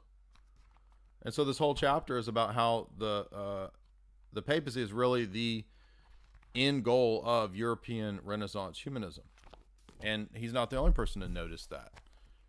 Philip Sherrard, in his book Church, Papacy, Schism, makes this exact same point about how the papacy is the result of theological errors, such as the filioque and the dialectical process of filioque and relations of opposition in the triad. All of these things have a result in the practical world, right? So when you see Dictatus Papae, it's not just randomly rich papal guys wanting power. There's a theological, spiritual delusion involved in this, which is at work in history that comes to fruition with papal supremacy in the late Middle Ages. It works up to like a tipping point, and this is what gives birth to Reformation. That doesn't mean I'm saying the Reformers were good people, right?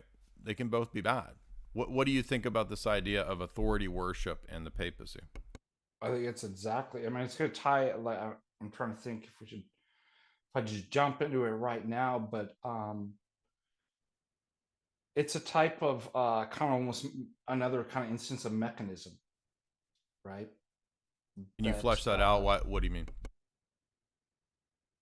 Well, in terms of kind of like formulas and mechanisms, right? That are really the antithesis of the human experience. Because I was even thinking in the terms of the epiclesis, right? That we do. What do Roman Catholics argue about? At what exact point in the epiclesis does the bread and wine become the body and blood of Christ? But if you watch what's going on in the liturgy and the epiclesis, it's a conversation, right? It's a relationship between the priest and God and calling down. So it's not some magic formula. Oh, when I say it just like this, at this moment, the Holy Spirit descends, and at that precise.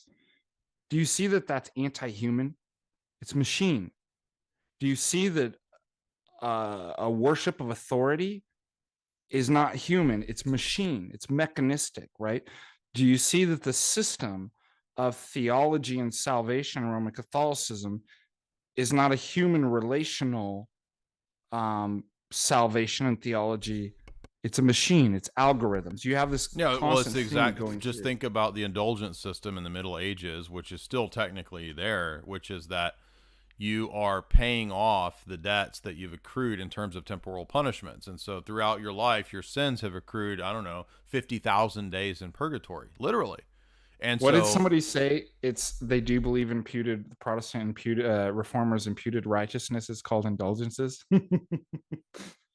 well, they do. It's just that it's that's just for the temporal punishments. All right. So let's say you've I don't know, you pinched a bunch of butts throughout the week, and you've accrued, 5 mortal sins that you go to confess in the confessional.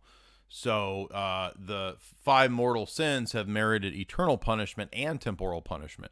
And so when you go to confession, you are absolved in the Roman Catholic system via the priest giving you absolution, but you're not absolved necessarily from the temporal punishment. So he's absolved you from the eternal debt.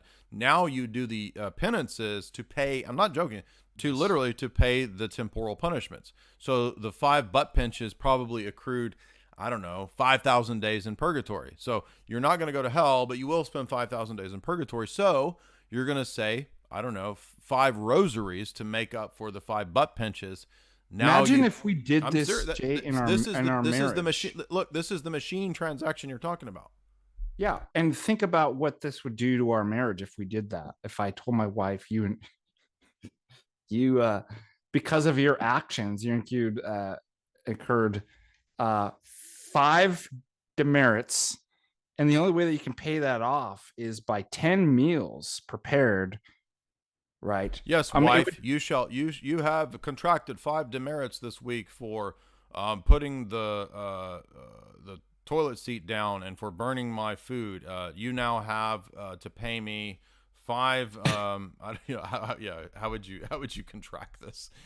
Imagine if you wrote it up like a contract with your wife, and you'd be like, wife, you must sign this contract and fix me 5 special meals to pay for the 5 infractions. And then you could even make your own calendar where it shows each day what the penances she has to do. Yes, it's literally this way, especially if you read these classic trad approaches. It's so crazy if you read books like This Is the Way, which is a typical SSPX style catechism that I usually use as to explain this. There's this awesome section in here where he says that servile work, right? This is my favorite section because he talks about what's the definition of servile work on the Lord's Day? Because he says that if you do too much servile work, it's a mortal sin on the Lord's Day. So how do we know when we've done that? Well, he says, I can help you out. Here's the allowed activities. You can engage in 3 hours of work that is that is a lot of arduous, he says. 2.5 hours of such arduous work would constitute a mortal sin. So if you do 2 hours of arduous work on a Sunday, it's a venial sin. Once you get past that 2 hour up into the 2.5 hour mark, then it's arduous. And he even goes on to talking about how long if you walked. So if it's a Lord's Day and it's a Sunday and I'm supposed to engage in leisure and rest, what if I walked 3 miles? Oh, that's a mortal sin. This is how ridiculous this stupid system is. Or a centimeter over. And it's the joke that I always make about the Jehovah's Witnesses who believe literally 144,000 will be saved. And we do a skit where it's like the Jehovah's Witness gets up and he's the 144,001. It's like, you almost. Yeah. But anyways, my whole point was if we had this kind of mechanicalism, legalism, it would destroy relationships. Well, that's why the Roman Catholic Church did destroy the relationship between the people and God. And so people misunderstand that. They think I don't hate Roman Catholics. I don't like the system and the papacy. I love the Roman Catholic people. I had a great time talking to Tim Gordon. I don't hate Tim Gordon. I think he's a cool guy. I want the best for Tim Gordon genuinely. But I don't believe that this system helps people or gives them what it claims to give. All right, let's continue with Brian's thing. I think we're getting close to about halfway through his thing. Yeah, the question was the authority of the Pope versus the authority of other bishops and patriarchs. In the Protestant Reformation, the question was the authority of the Pope again versus the exclusive authority of Scripture.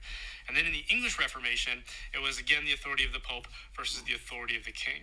So as you might guess, authority, how it's derived and where it resides, is a pretty essential component of the faith. So as I looked at all these various divisions, in my effort to distinguish which is the OG church that Jesus himself established, one of the assumptions that I maintained throughout it all was that whatever existed before each division should still continue to exist after. So if there's this break apart of two denominations, which of them still looks like it did before, and which of them no longer looks like it claims to have been? Isn't that our argument? Division?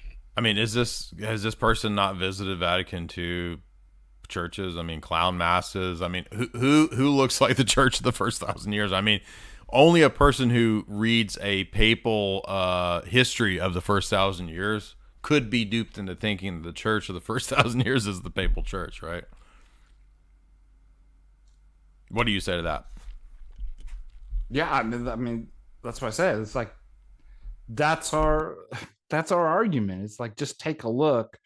So, and I want to get into it now, but it brings up some interesting. It's not like a lot of things. It's not just, let's just look at the facts, right? Let's just look at the evidence. But there's some psychological and other presuppositions that are, I mean, how could somebody miss this? Right? Well, this is typically the kind of argumentation of a person who, as he admitted himself, was relatively new to church history, right? So, when I was, and I'm not being rude or condescending to him, when I was 21 and I started reading about church history, I fell into, because I didn't know, how to even study history at that time. I was still an undergrad in history, and I hadn't had sort of upper level research classes on how to do research.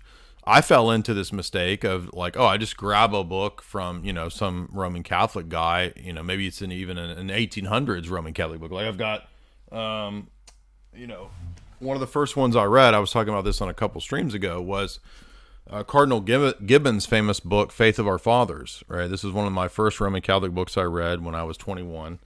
And, Cardinal Gibbons goes through and gives a basic history of the Roman Catholic Church and arguments for it. And, he wrote this in, I think, the 1870s. This was written in 1876. By the way, this is from 1890s copy I have. But, I didn't realize that. You realize that's dated scholarship, right? Like, this is going to be citing forgeries, just like the Canon of Trent cites forgeries, which the Vatican admits are forgeries, guys. That's why you can't just pick up some random book and that one's going to be a great approach, right? Because it's old, it's going to be faithful. It doesn't really work that way, right? I mean, look at Father Francis Dvornik's book, he's one of the most famous Uniates of the last century. This is the book that rehabilitated Saint Photius for Roman Catholicism. So you're talking about somebody who was considered a heretic for centuries, has been rehabilitated by this book for the Uniates, and now Rome says, he's cool now. He's a saint now. That's cool. You can revere him as a saint, even though, we said he was a heretic for centuries, but he's cool now because, Father Dvornik showed that he's cool now. But do you see how this is demonstrating the point that when Roman Catholics are new to Roman Catholicism, they don't know any of this. They just think, I'm just going to go with this because it's easy. And what I detect throughout Brian's presentation here in this video is that this is the ease and simplicity route. Yes, I was just going to say that. All right, I'll keep going. Do you have anything to say, or I'll keep going with him? Keep going. So in the case of the East-West Schism, there was a number of controversies that they were stuck on, but the most significant one seemed to be the disagreement about the authority of the Bishop of Rome, or the Pope, versus the authority of the other bishops and patriarchs. Rome was insisting that the Bishop of Rome had a unique and universal authority over the entire universal church, whereas the eastern side of the controversy was trying to maintain this idea that the Bishop of Rome was a first among equals, which was like an honorary or honorific title, but that it didn't actually express any kind of supremacy of authority over the rest of the Can you bishops. stop it? So that was their positions going. Where does he think this debate's actually take? When and where does he think this debate's actually taking place? He just throws it out. I got distracted by a comment in the chat. I was trying to get a link. What did he say? Can you repeat what you're honing in on? Well, he seemed to suggest that one of the divisions was over the place of the Pope, and that those in the West and Rome were arguing for papal supremacy, and we were arguing for primacy of honors. Well, he just throws this out, but he doesn't tell, like, where do you think this is taking? What is that exact argument? I think he was talking about at the time of the schism. So, I mean, earlier he had said the time of the schism. So I'm guessing that's where he's placing this. Into the controversy. So, so how true were they to those positions after it actually led to a deep division and a schism? Well, the West continued to maintain this idea that the Bishop of Rome had a unique and universal. So he thinks it's before. Do you hear that? Sorry, what? It seems to me like he's suggesting that it was like had been going on for a while. But anyways, go. Universal church. But the East did not continue to treat the Bishop of Rome as a first among equals.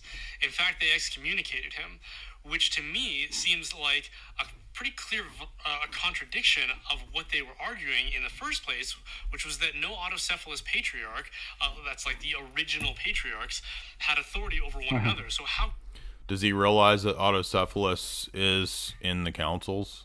I mean, he just admitted autocephalous churches, which itself is an argument against the Vatican I view of the papacy, right? If you read Ephesus, when it grants autocephaly, it doesn't say anything about, except for Rome. You're still under Rome. Nobody else can interfere in your jurisdictions except for Rome. None of that's ever there. And other churches are also accorded autocephalous status later on. And never is there any of this, except for Rome, oh, well, but it was understood. We all knew it. Everybody knew it. Oh, okay, well, then I can just argument from silence. Nobody knew it because it wasn't there. And any of them excommunicate one of the other ones. And then as time went on, the Patriarch of Constantinople inherited the title first among equals. In closing, I want to give some consideration for what God's perspective or God's role in all of this. So that wasn't really an argument. That was just like talking about the most generic overview of the schism. So he didn't even really present an argument there. Might be. It's your last chance to shop Wayfair's Cyber Week. Save on kitchen and dining furniture up to 50% off. Bedroom furniture. When I was considering the controversy or the claims between Catholicism and Protestantism, one verse in the Bible that really stood out to me and touched me quite personally was Jesus' prayer for Christian unity in the Gospel of John in chapter 17. See, this is his last prayer that he's making right before he's arrested and then sent off to be tried and crucified. So, as you might guess, this is something that stands out in the Gospels and in the Bible, and is one of those things that we should be giving a lot of priority to. In it, Jesus prays for unity among his disciples. Yeah, well, Brian's 4 years into Roman Catholicism now. I wonder how that honeymoon of unity is going. Does he imagining that the unity that he thought the papacy would deliver? I wonder if he thinks it's really been delivered with what Francis does every week. And his church, and that he believed that this would be a sign of his divinity to the entire world if his people were able to remain one. And so if we look at the history of East and West, whichever one seems to reflect that priority, I would think is going to be the one that's most correctly following in Jesus' footsteps. And from what little I know of the church's history, and especially the East and West schism, it seems to me that the West has always been the one extending that olive branch. We saw it early on in the councils of Lyon and Florence, where So because the councils of Lyon and Florence offered reunion, they're the good guys that are offering the olive branch. I mean, this is just such a Well, like, remember when we were reading through the Council of Florence Forenza, and what they would do? They would say, "Oh yeah. What was one of the agreements?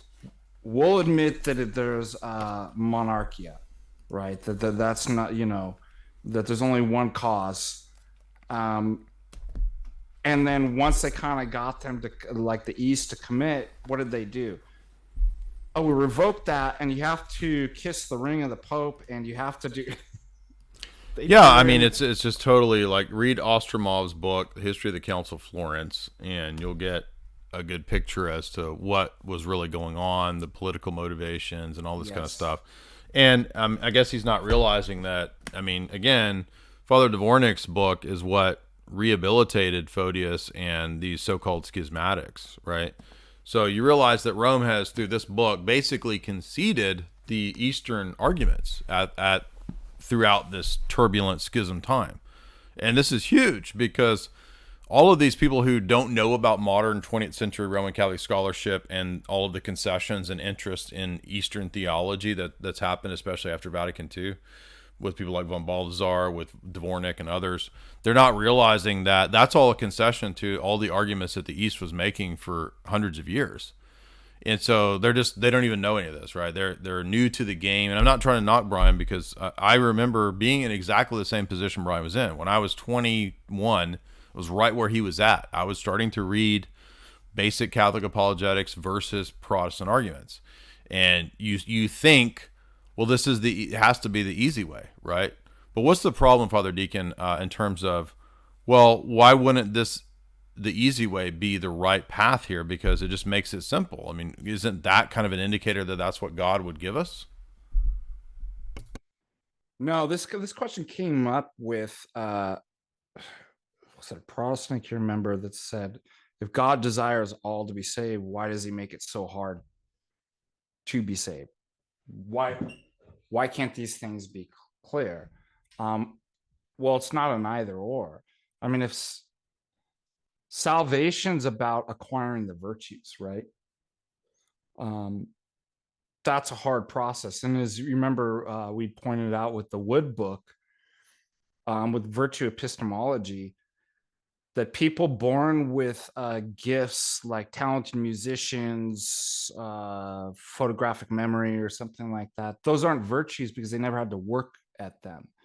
So God wants us to be saved, but being saved is the process of theosis, that is acquiring the spiritual virtues, all the spiritual virtues that Christ had. And so the way is not easy. The path is narrow, right? And so it should be, if somebody's promising you something easy, isn't this exactly the exact temptation of the devil? He says something true to Adam and Eve. You'll be like God. Well, wait, isn't that true? You're supposed to be like God, but you don't have to work at it, CJ. You could just take this pill. You could just do this. You can just sign on the dotted line. Let's just sign the contract. This is a great point. Yeah, this is a really great point. So usually when somebody promises you the easy path, we know who gives that same answer. That's the devil. So it's like, no, I want to choose the hard path. And, I even thought about this in terms of palliative care, that everybody's like, I just want to die comfortably. Like, I don't want to die in pain, right? I wish to be drugged out of my mind and stuff like this. And then you hear these stories about very holy Orthodox people who choose not to be doped up. They say, my last hours, I want to be in my right mind. This is my last struggle. This is the last thing that I can give to God.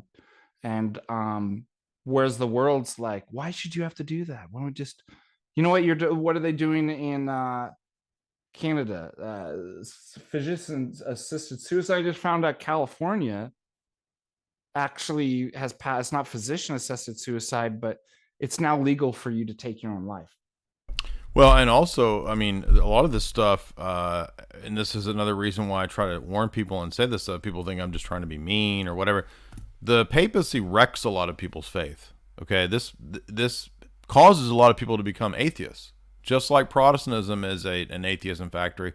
Francis is also an atheism factory. It's true Francis sends a lot of people to Orthodoxy, but I mean, there's prominent Catholics. I'm not going to name anybody, but who I was looking at somebody who was a prominent trad Catholic not too long ago, who now his Twitter is all secular stuff, and he's basically like, I'm not doing this anymore.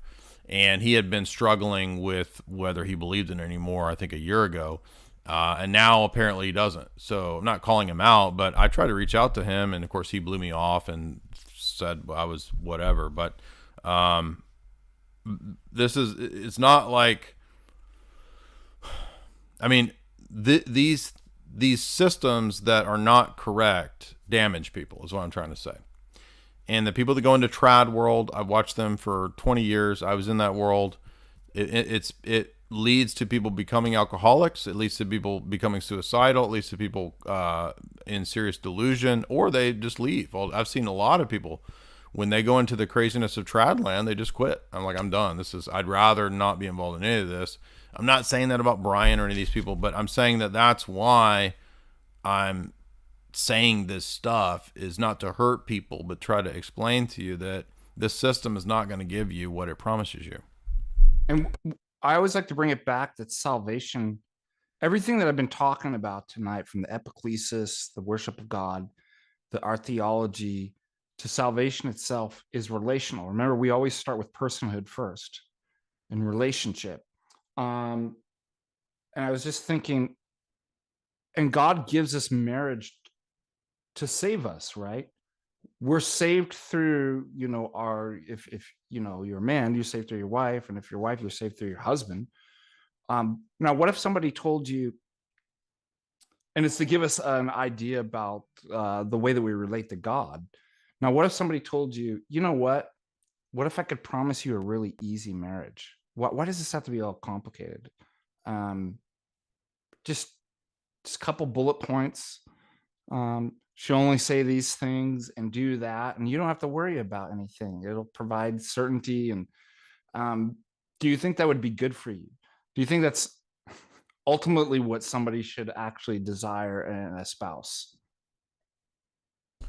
Yeah, Well, it would be like, well, I mean, they're going to push, like, let's say the robot companions, right? So let's say you want to, I don't want an actual human being because I don't want to deal with her. I just want a programmed, SEX bot that will sort of be my maid and my, whatever. I mean, that's not going to help you in any way, and it's also not going to fulfill you. You weren't made to be paired up with a robot, and the same application to what you're saying is like, that's not going to do anything for you. In fact, that's going to harm you. Mm-hmm. All right, we're almost done with Brian. Let's finish up. The West hosted all the major bishops from the East to discuss all these theological controversies and the divisions. And what ended up happening is that the Eastern bishops, all except for one, conceded and signed off on the controversies, and Rome's... Yeah, so that's the one bishop at Florence. That's not throughout the whole world. So I don't know where they think that all of the Orthodox bishops in the world were at Florence. I mean, it's like, what? And here's the weird part. Roman Catholics, did you guys not know that Saint Mark of Ephesus is hallowed as a saint by the Uniates and by your church? Do you not see how this is inconsistent? The very guy who you're talking about being one of these people who oppose Florence, Saint Mark of Ephesus, to the Orthodox, one of the pillars of Orthodoxy, considered a heretic for centuries by your church, and now he's cool. Your church evolves. It changes dogma, clearly. Position on things like papal supremacy, the filioque, and purgatory. And what ended up happening is that when the Eastern bishops went back home, they succumbed to political pressure to not honor that new unity that they had signed onto. It seems to me that Rome has always been the initiator of ecumenical dialogue. It was the First Vatican Council in which the mutual excommunications. Right. So the word ecumenical comes from the universal oikumene of the Imperium. So, first of all, no, Rome has not always initiated ecumenical dialogue, because the first 8 ecumenical councils are called by the emperor. They're not called by the Pope. So the very calling of the councils by emperors shows that the Dictatus Papae claimed that no councils are ecumenical unless they're convoked and affirmed by the Pope was not the view of the first 700 years of the church. 800, 900. So ecumenical has nothing to do originally with the papacy. It's only by the time of Dictatus Papae that now ecumenical councils require the papacy, and that's what makes them ecumenical. Nobody ever argued that before that. Yes, there was the desire to get as many bishops and important sees signed off, and certainly Rome, as the first among equals, they wanted Rome to sign off on that. Yeah, but that is not equate to what you're trying to argue here. To what he's trying to. They always try to. They'll make these leaps. It's like Rome was first, therefore Vatican I. Peter keys, therefore Vatican I. Right?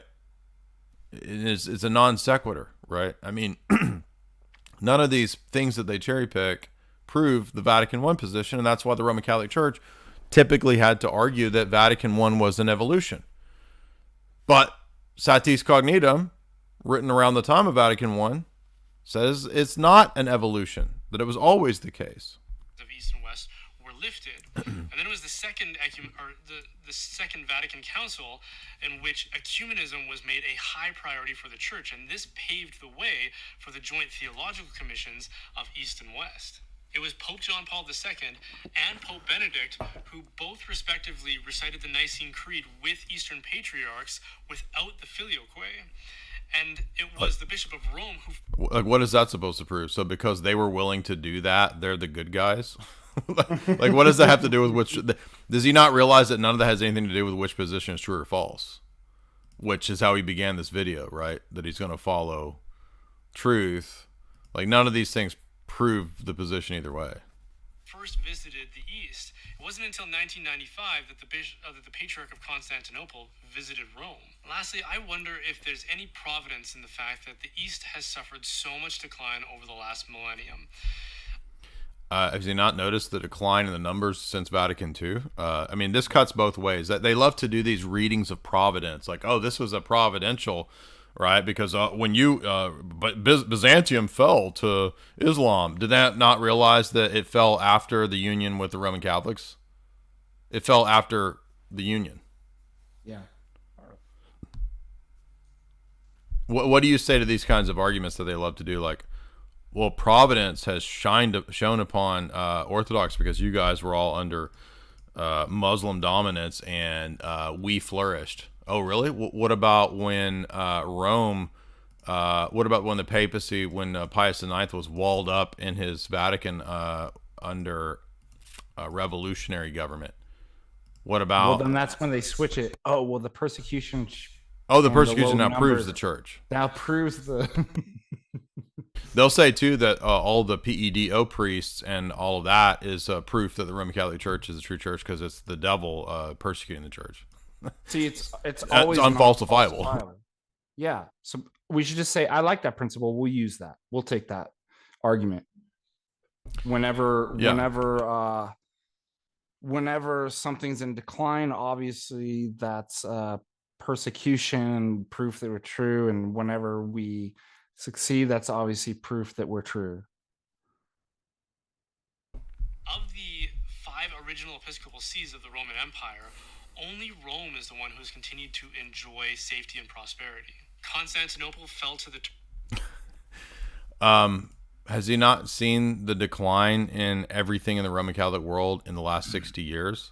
So why is he not going to interpret that as a sign of God's disfavor? I mean, does he not realize that every trad Catholic interprets the decline, the drastic collapse in Europe and in America in Roman Catholic church attendance, in Roman Catholic nuns, priesthood, all of that all of the curse of the PEDO stuff, all of the 60+% of the Roman Catholic priests that are Skittles.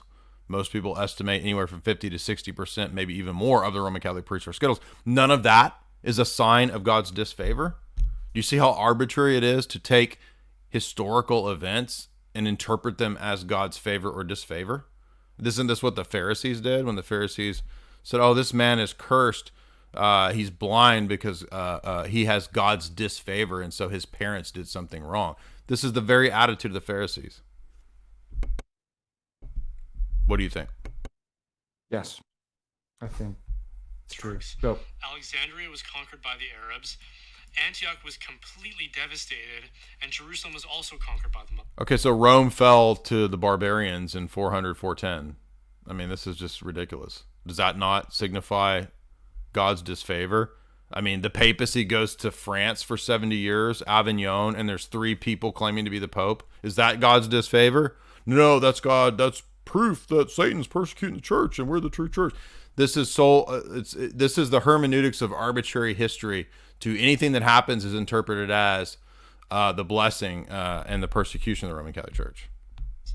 Rome had existed with the threat of Islamic invasion at several points, and one of the most severe was in the Battle of Lepanto, where the Roman, we'll call it the Roman army, but it wasn't just Rome, but like sort of the Christian fleet was outnumbered 3-1 by the Ottoman fleet, and by some miraculous intervention, they ended up being victorious over the Ottomans.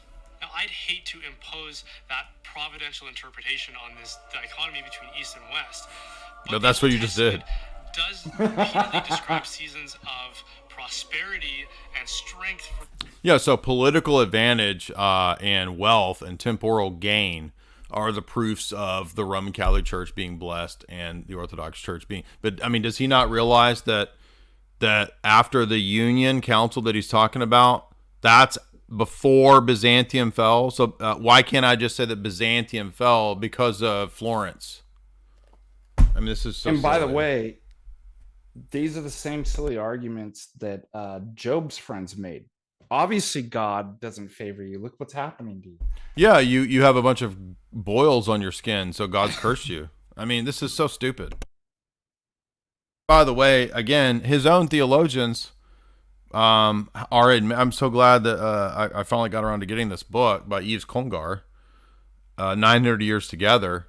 Right after 900 years, the background to the schism between the East and the West. Another one of these texts, like Dvorak's Phocian Schism, which is vindicating all of our takes. So he doesn't even realize that the key theologians of Vatican II and of his church are admitting all of our points. Anyway, that's the. I don't mean this to be mean, but I want to ask, doesn't it seem like, Father Deacon, that the strength of the Roman Catholic apologetic is in getting new people and low information people and low tier argumentation, which appeals to a mass audience? It seems to be the strength of that argumentation. I think so, because they are an unsophisticated argument. Again, we don't mean to be mean or anything like that, and you can understand like first coming in and it being confusing and stuff like that, and especially with not being given all the kind of wealth of knowledge and jewels that you find in the Orthodoxy, that you give a very superficial kind of a straw man version. Really, it seems like that he was presented.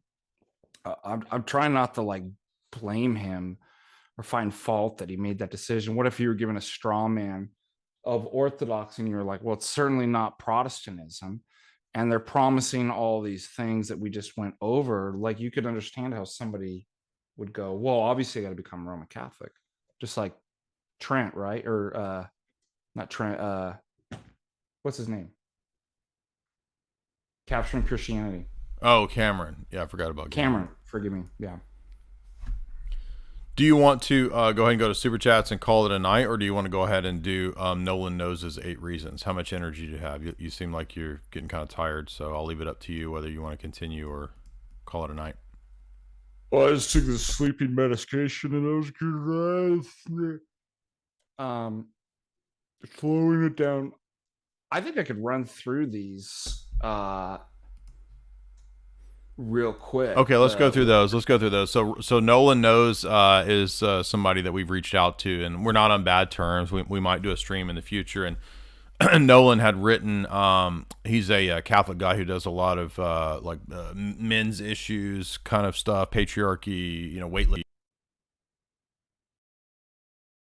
Me his 8 reasons that he's not Orthodox, which I don't think it's public. I think it's on his Substack paywall. But I did have a discussion with Nolan in DMs, and he said, hey, if you want to reply to my 8 reasons, feel free to do that. It's okay. So he's also a guy who's put out a very similar kind of popular approach to rebutting Orthodox arguments, and we're going to run through these. He's got 8 basic reasons. His first argument is, I'll read this and I'll let you reply, Father Deacon. The Orthodox Church isn't one. Christ declared that his church would be one and it would be under one shepherd. But there is no agreed authority amongst Orthodox churches. There are 16 different Orthodox churches that are independent. Like all schismatics, it ended up splitting into further divisions, just as there is no united form of Protestants, so there's no Orthodox church. Classic move of let me define arbitrarily what unity is, and then therefore I can exclude you. We do have one shepherd, it's Christ. And it's another problem that they have with the one and the many being diametrically opposed. We can, and again, it depends on what unity means. Does unity mean supremacy? Yeah, his argument was that presupposes that unity equals papal supremacy, right? So the one you shepherd, don't have papal supremacy, so you're not united, right? Yeah, so the one shepherd isn't Christ; it's the papacy and Peter. Yeah, so I think that's enough to. I've heard that argument before. I think that's enough to dispute it. That that's an arbitrary standard to define unity.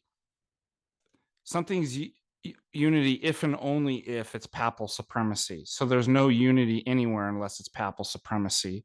And it really replaces and removes Christ from being that present in the church as the ultimate unity. And of course, this falls back on every Roman Catholic themselves, because the Roman Catholic Church is definitely not united under Francis. In fact, a gigantic portion now believes Francis is either material or formal heretic and has done multiple scandalous activities, which has only furthered the SSPX versus the FSSP versus the Sedevacantists versus the Tradcat in communion with Rome versus the Liberal Novus Ordo. So there's a whole swath of supposed unified Roman Catholics who all disagree with one another as to what the dogmas are. And as we pointed out in hour 1, every different Roman Catholic will give you a different list of what the infallible binding dogmas are. And so by his own criteria, his own church doesn't match up to what he requires.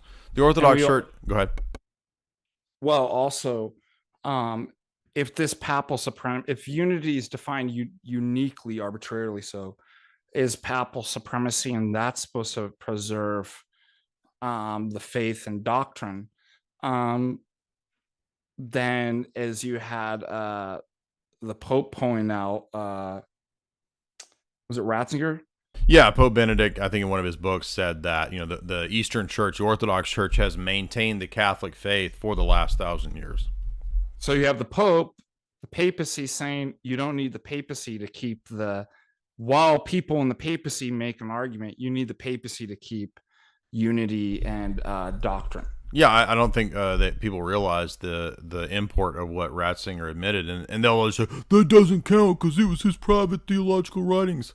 I don't care what the status of the document was, it's conceding our point, that the papacy isn't necessary to preserve Catholicity and Orthodox theology. Thank you. That's all we've been saying, that this office doesn't do this. And so there you have Ratzinger basically admitting that point. Number 2, the Orthodox Church doesn't claim to be infallible. There's no way of knowing what faith and morals are. Again, this is confusing epistemic certitude with the notion of external authority and normativity. Yes. and the church does claim infallibility. What do you think councils are? Right, and again, so by this line of argumentation, nobody knew what dogma was in the first 3 centuries. So if you lived in the year 300, there hadn't been any ecumenical councils. You most likely didn't have access to the Roman bishop. So I guess nobody in the year 300 or the year 324 knew what dogma was, right? I mean, we see Lofton was actually making this argument recently. Right, you can't know what dogma or ecumenical councils are without the Pope. Oh, okay, so how did anybody know what dogma was in the year 320? One of the other critiques that might fall under this kind of loosely, that is their critique of orthodoxy, is, well, I can't figure out what any of you believe because every Orthodox person is saying something different. Well, I work at a Roman Catholic college. A lot of the professors there, unfortunately, are very liberal. And you know what they're all over the place on birth control, divorce, medical health, ethics, human sexuality. In fact, they say, well, Catholicism must be this kind of perennial, it must be these different expressions, right? So the trad cats are wrong on that. They're too rigid, right? Well, if you went to, and it's not just my college that I teach at, if you went to most Roman Catholic colleges and went around and asked Roman Catholic theologians and professors what's on this issue, you think you're going to get one answer? You're going to be more confused than ever, right? Yeah, again, going back to the point we made in the first 30 minutes, every Roman Catholic will give you a different list of what the binding dogmas are because there is no infallible list. So it does you no good to have the idea that we have an infallible dogma that's binding, and then you don't know what those dogmas are. We dealt with number yeah, go ahead. Well, I do want to add that he throws in the notion of birth control and contraception, and I'll just cite everybody the Ubi Petrus interview that he did with Dr. Bradshaw, which is really good, because Dr. Bradshaw kind of just completely demolishes this objection right there. And separate from the Bradshaw interview, Ubi also did a little documentary on this issue of humana vitae and contraception and natural family planning, showing the absurdity of the Roman Catholic position on that as well. So you can go watch those documentaries. We don't have time to, we've addressed this countless times. Let's move on. Orthodox Church isn't Catholic. It is Greeks and Slavs. We already dealt with that. Well, yeah, so that was in Brian Holsworth thing, right? Catholic is not defined by numbers, and if you knew church history, you would know that. The Orthodox Church is not apostolic. It lacks succession of apostolic authority. His own church, the Roman Catholic Church, believes that the Orthodox Church has valid apostolic succession. Yes. So I have no idea where he's getting this, or he says juridical, so maybe he means the Roman Catholic notion of the keys, because in the Roman Catholic conception of jurisdiction, you can't exercise the office of the keys as a bishop unless you're in communion with the Pope. Yeah. So, for example, a schismatic bishop, if you're a Roman Catholic, the way they view a schismatic bishop is he's still a bishop. He has valid orders, and he can still do the mass and it'd be valid. But he doesn't have the office of the keys, because you only have the exercise of the keys if you're in union with the Roman bishop. That's probably what he means. So maybe he means that, but he goes on to say, I don't think he's that sophisticated. I'm not being rude, but I don't think the argument is that sophisticated. He goes on to say, they reject the unity of the church and they lack a spiritual authority. They tried uniting around Constantine. So his idea is just that they can't have unity without the papacy. So how did the church have unity in the first 1,000 years of the church without this Vatican I view of the papacy? Also, I don't agree with, I don't know what this is. The Orthodox Church acknowledges a bond with definitely heretical churches, but they don't. I have no idea what he's talking about. Bond. That's not true. I mean, by his own definition, his church is guilty of that because they reverence and revere Mar Nestorius, and allow the Syriac Catholics to reverence people that are condemned by that's councils. A great point. So he doesn't know that. Patriarchs of Constantinople were all subject to the Pope. Now, This is a little twist, a little bait and switch they do, where the listing of the bishops in the canons, they think that means Vatican I. Okay, but when it says next after the Bishop of Rome, Constantinople next after the Bishop of Rome, that doesn't mean, that's nothing to do with Vatican I. This is canonical privileges of honor, and that's why Canon 6 of Nicaea says that this is a custom. Doesn't say anything about Peter. Doesn't say anything about infallible charisms, right?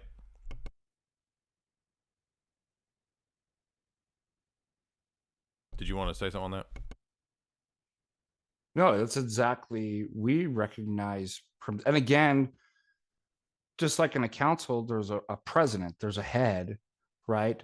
That doesn't equal supremacy. So the fact that we recognize certain privileges of primacy doesn't equal Vatican I. But that's like, what do you say, the bait and switch, right? Oh, take this. Oh, first And among, it could be because they're used to arguing. He's the first in the list, so therefore he has a universal jurisdiction and autocracy. Yeah. Well, that doesn't follow. And in fact, every ecumenical council enacts canons that contradict that very idea. I don't know why they can't understand that. We've covered this so many times, and I put it into the chat multiple times.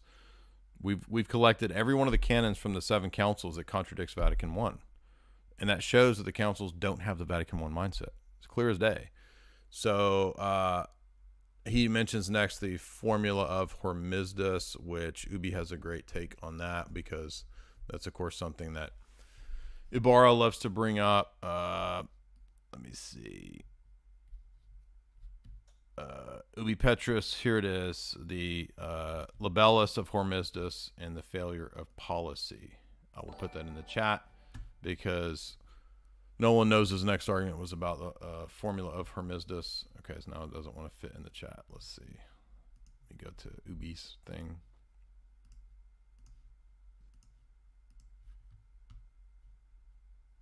And we'll read the super chats here in a second. We're almost done reading through this. Yeah.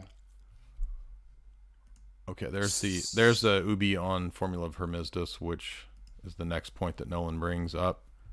Number 6, the schism of Constantinople was political and not doctrinal. This is easily refuted in the classic essay by Father George Dragas, where he shows that you can read St. Photius himself, who argues that it wasn't politics, it was the Filioque's theology.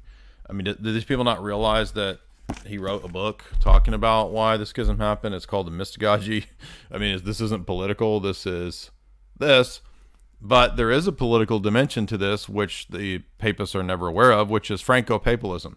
And Franco-papalism is admitted to be a key factor in Soshinsky's Filioque book. In fact, he talks about Charlemagne, the political influence, and he confirms the Frankish thesis. So even Roman Catholic scholarship, again, has vindicated a key point of contention that they disputed forever and ever and ever. There is no such thing as a Frankish papal thing. That doesn't, go read pages 92, 93, 94, 95, 96, 97 of Soshinsky. And it's all about the Franks and their pushing of the Filioque. Their pushing of the Filioque into Orthodox areas is the very thing that is cited by St. Photius at that time for his reason for objecting to them on theological grounds. Read the book. It's just really frustrating. I'm not trying to be mean to these people, but I mean, these are like just the most like lazy sort of just let me just throw these out from blogging and picking a few books up and quote mining it. Orthodoxy is defined by not being papal. This is something that people who we know that have criticized us keep saying this, like, oh, that's all you guys do is go against the papacy.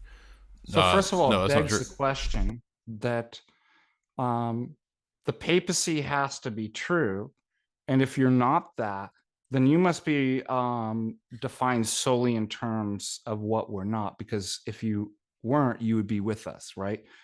Well, isn't that the exact thing that's in question? And number two, the church is constantly refuting heresies and defending the faith. I mean, do we say that anytime? Oh, it does that. So it's defined. The one holy Catholic and Apostolic Church is simply just defined by anti-Arianism, right? Yeah, exactly. I mean, you could say that about any period in church history when the church was fighting against a heresy. Oh, you're just defined by opposition to monothelitism. I mean, you could have leveled this critique against St. Maximus in his day. Oh, you just exist to critique monothelitism, because that's what he spent that's because he was dealing with, that was the majority heresy he was dealing with. And as it pertains to heterodoxy in the world, the majority of the Christian world is, guess what? Roman Catholic, right? Professing Christian world. So yeah, we're going to be dealing with that a lot because that's the biggest number of people, which is what he thinks is the proof of the church anyway. But he says that the Orthodox churches are defined by rejecting papal infallibility. No, if you read this, right? The theological issues are first before the papal issues. Our very critique is that the papacy itself is a product of the theological errors. That's the whole point of where'd it go? I don't know. The Sherard book. Sherard shows that it's the theological errors that produced the papal errors. So I would say go read Church, Papacy, Schism, and we'll refute that idea. Number 8, what started in schism ends in heresy, and then he goes on to say that the Orthodox are just like Gnostics, Manichaeans, Arians, and Nestorians. Oh, really? You mean the Nestorians that your church says you can revere now, like Nestorius? That one, or what? Does he not realize that his church has changed its position on the East? And so even though he's correct to point out that traditional Catholicism says that we're schismatic, the Vatican II papacy doesn't want to say that anymore. And he says that the Orthodox are heretics because they deny the Holy Ghost, they deny the Pope infallibility, they deny communion under one species. Did you not realize that that's a change under the 10th century? So go read Welton's book and you'll realize that it's you guys that changed. Okay? Did you not know that the forbidding of the changing of the creed was at Ephesus and Constantinople? Ephesus and Constantinople prohibited changing the creed. So you changed, not us, right? And does everybody remember Eric Barr's response to this? But Jay, the creed changed from Nicene Creed to Constantinople 1, so the creed could change. Yeah, but do you not realize that Ephesus is after that? Ephesus is after Constantinople 1, and Ephesus says now you can't change the creed. Yeah. And do they not know that, as Welton notes, I think everybody knows this, was part of the argumentation, I think, of Dvornik, Rome resisted the changing of the creed as laid down as late as 879 to 880. Pope John VIII, through his legates, reaffirmed the opposition to the Filioque. Pope Leo III, while not personally seeing anything wrong with this idea, forbade the use of changing the creed because it violated the ecumenical councils. Yeah, exactly. That's our point. So, no, it's not us that changed. It's you that changed. And then he says that we don't teach Catholic doctrine on purgatory. Yeah, that's because God doesn't have a created fire. There's no such thing as divine created fire. The fire of God in the New Testament is the energies of God. It's God himself. The burning bush, the fire, is God. Paul says our God is a consuming fire. So there is no created fire of God. God's not a creature. Then he says, here's a quote then he says, the Immaculate Conception. Yeah, this is a bugaboo because if a Greek theologian says Mary was immaculate, we use the phrase spotless. That doesn't mean your Roman Catholic dogma of Immaculate Conception. And they'll just read into these phrases. Oh, you said spotless virgin. That means the Roman Catholic dogma of Immaculate Conception. No, it doesn't. Because we believe she died. It's called the Feast of Dormition. And your uniates have the Feast of Dormition. Why did Mary die if she was exempted from original sin? And their answer to this is, oh, because she willed to, because she wanted to be closer to Jesus. And so this is all ad hoc, right? Mm-hmm. Where in the early church was the Immaculate Conception? Oh, it wasn't there. Exactly. Because it's the Orthodox view. The Feast of Dormition was there in the first 700 years. That's Dormition death. Descendants of Adam die. It's not even, I don't know. This one's a weird one to me. But, yeah, of course we don't believe in your Immaculate Conception doctrine, because the Immaculate Conception doctrine of the Roman Catholic Church is tied to the Augustinian doctrine of original sin, which we don't believe. So it's connected to inherited guilt and all that other stuff.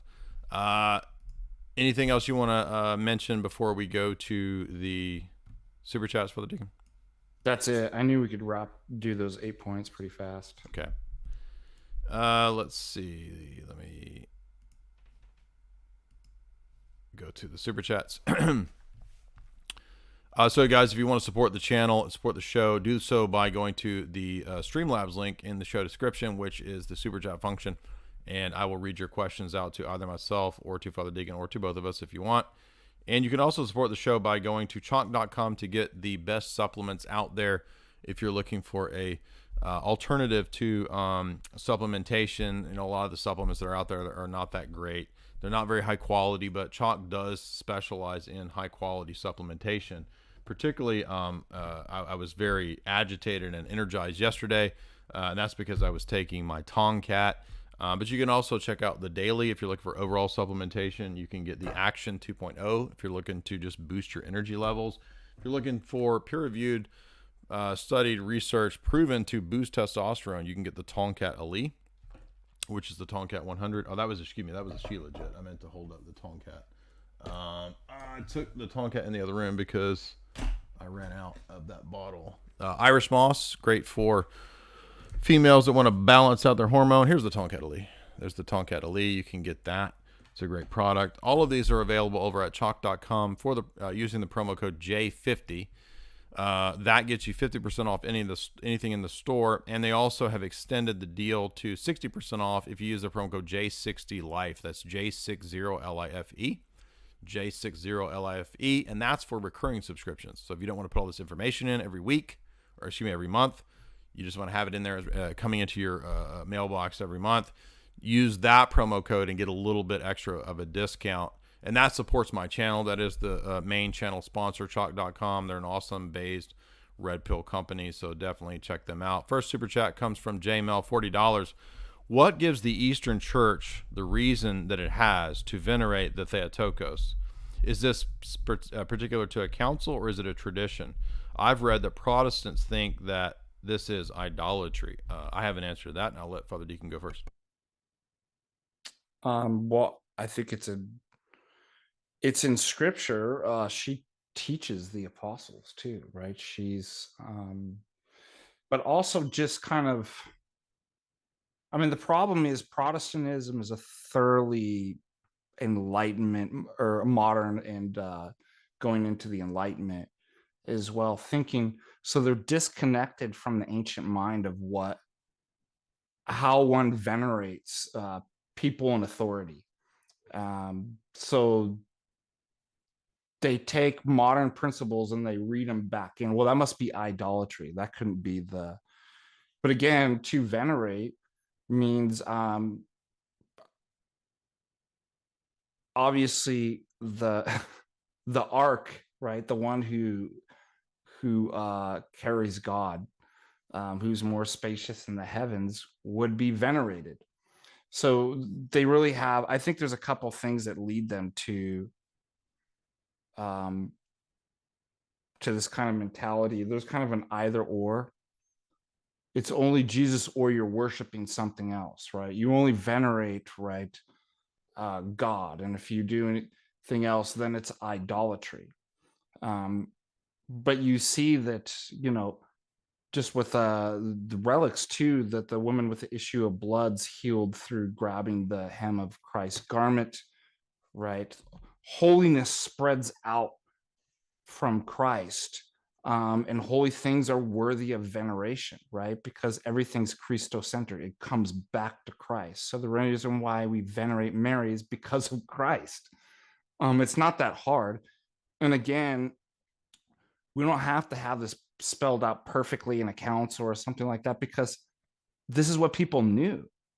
Part of what the church is the like what's handed it. It's what was known. It's not controversial at all, I don't think, and unless you take modern atheistic presuppositions and then read them back into and the Christians of antiquity. Yeah, so a little rundown on this is that Mary is the new Eve, right? Eve is said to be the mother of all living, and if you read Apocalypse 12, there's a contrast between the imagery of Mary in Revelation 12 and Eve in Genesis 1, 2, and 3, and so she becomes the new Eve because Revelation 12 says that she's the mother of all of those who are the new seed in Christ.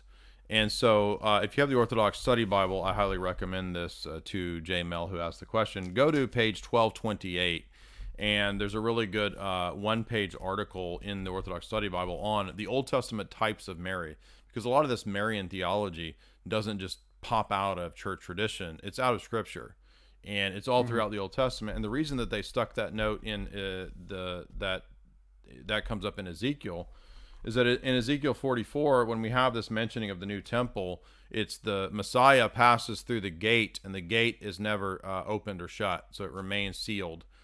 The church fathers read that as a type of the perpetual virginity of Mary.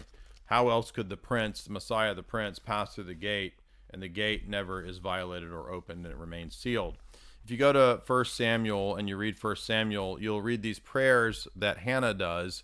And Hannah's prayers for a miraculous birth directly mirror Mary's prayers in the beginning of Luke.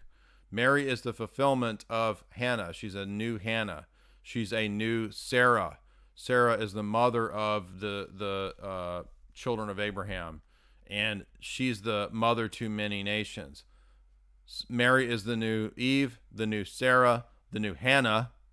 And Mary's also described in the Psalms. I don't remember it's like Psalm 45 in the Protestant Bible. It's 44 or 46 in the Orthodox Bible. But you'll notice that the queen stands next to the king in gold of Ophir. Who do you think the queen is? Next to the king is Jesus in that Messianic Psalm. Mary, clear as day. Now, to what Father Deacon said about the Ark, Jamie and I have been rereading the historical books, and we just read through 2 Samuel 6. If you have the Orthodox Bible, it's 2 Kingdom 6. And that whole story of the Ark of the Covenant being in the hill country of Judea and spending, I think, 3 months there, something like that. This is parallel to when Mary goes to the hill country of Judea and spends a season, 3 months or whatever it is, with Zechariah and Elizabeth.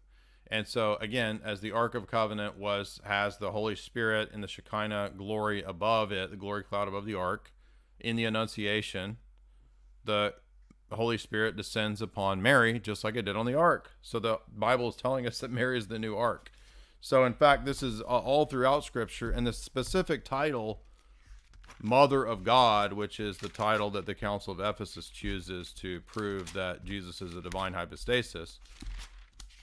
When Ephesus and St. Cyril use that, it comes out of Luke when Elizabeth says in Luke 1,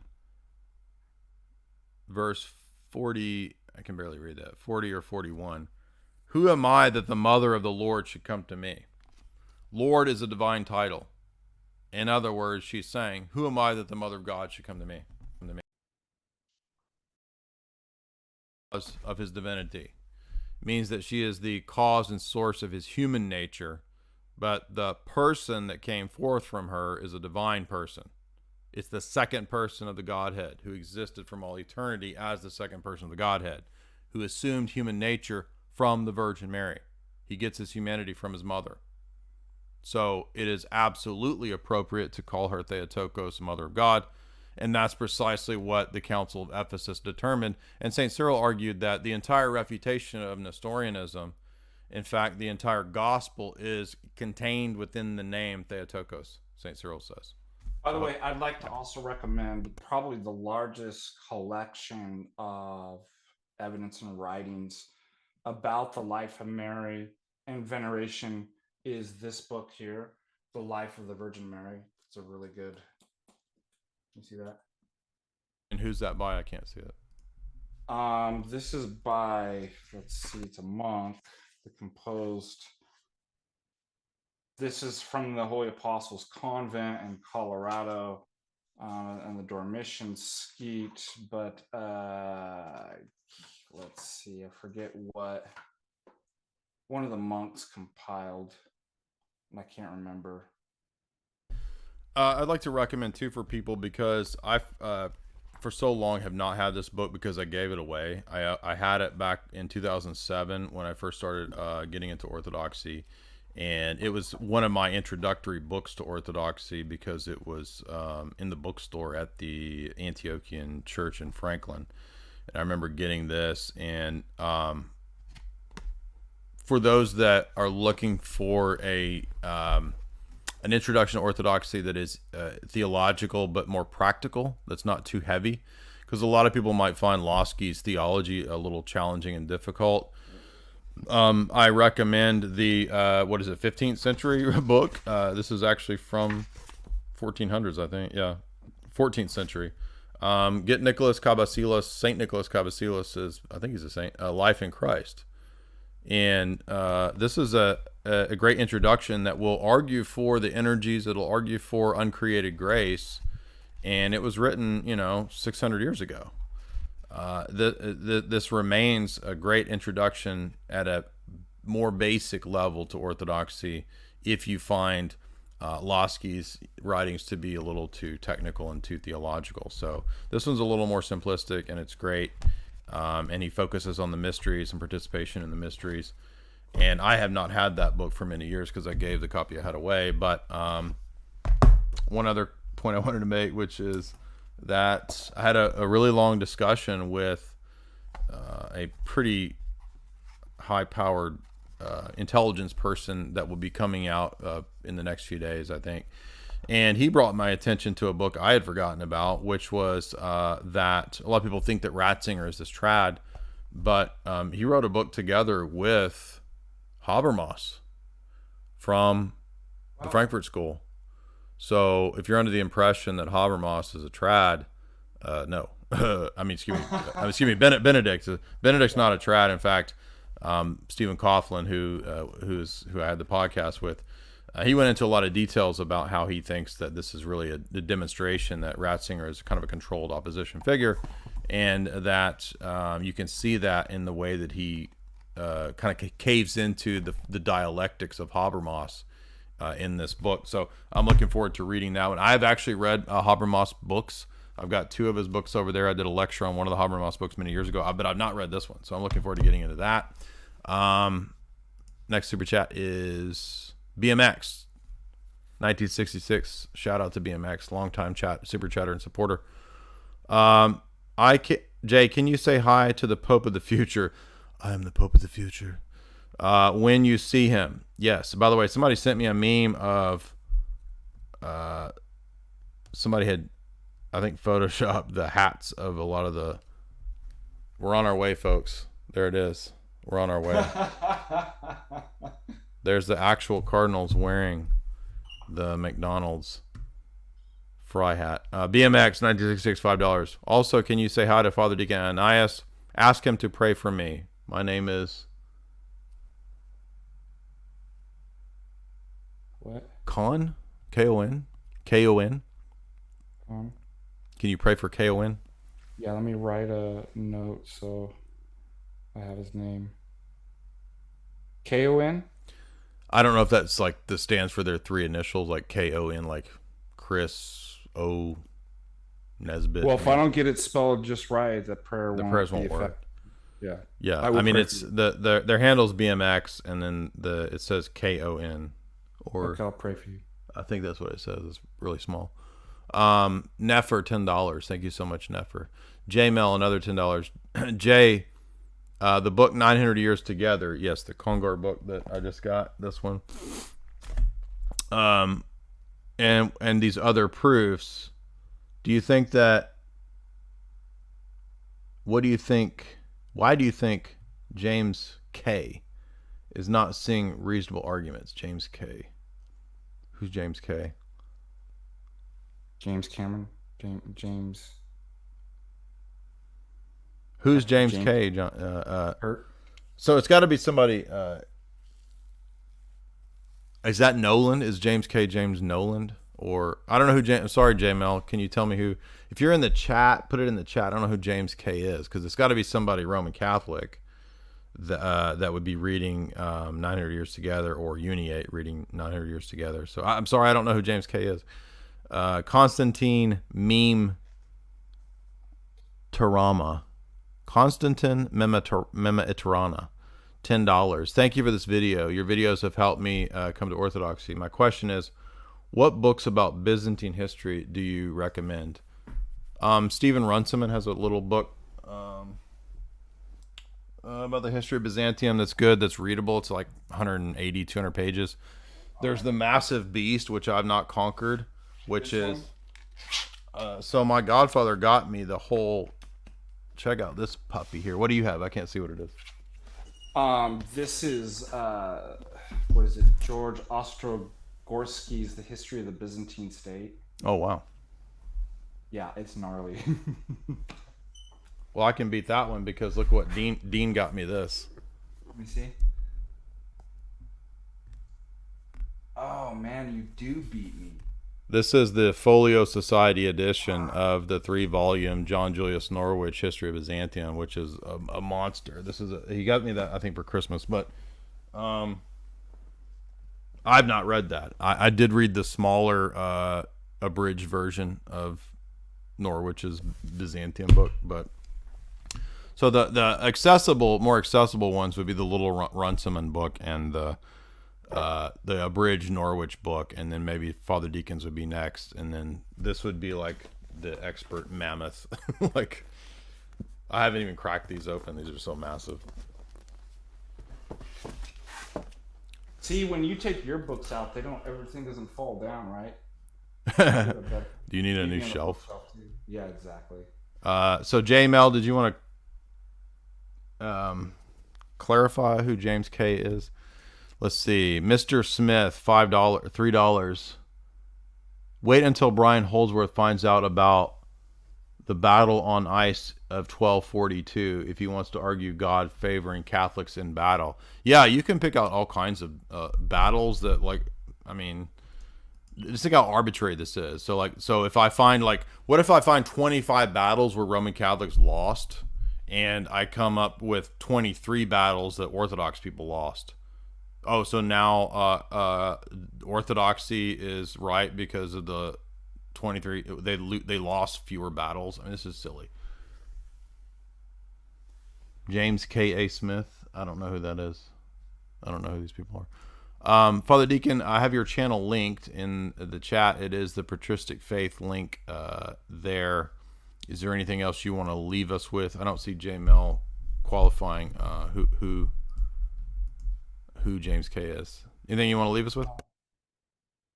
Let's see. I'm gonna try to do some more of the people like the nightly news, and I'd love to have you on, Jay. Where when you're free, we could just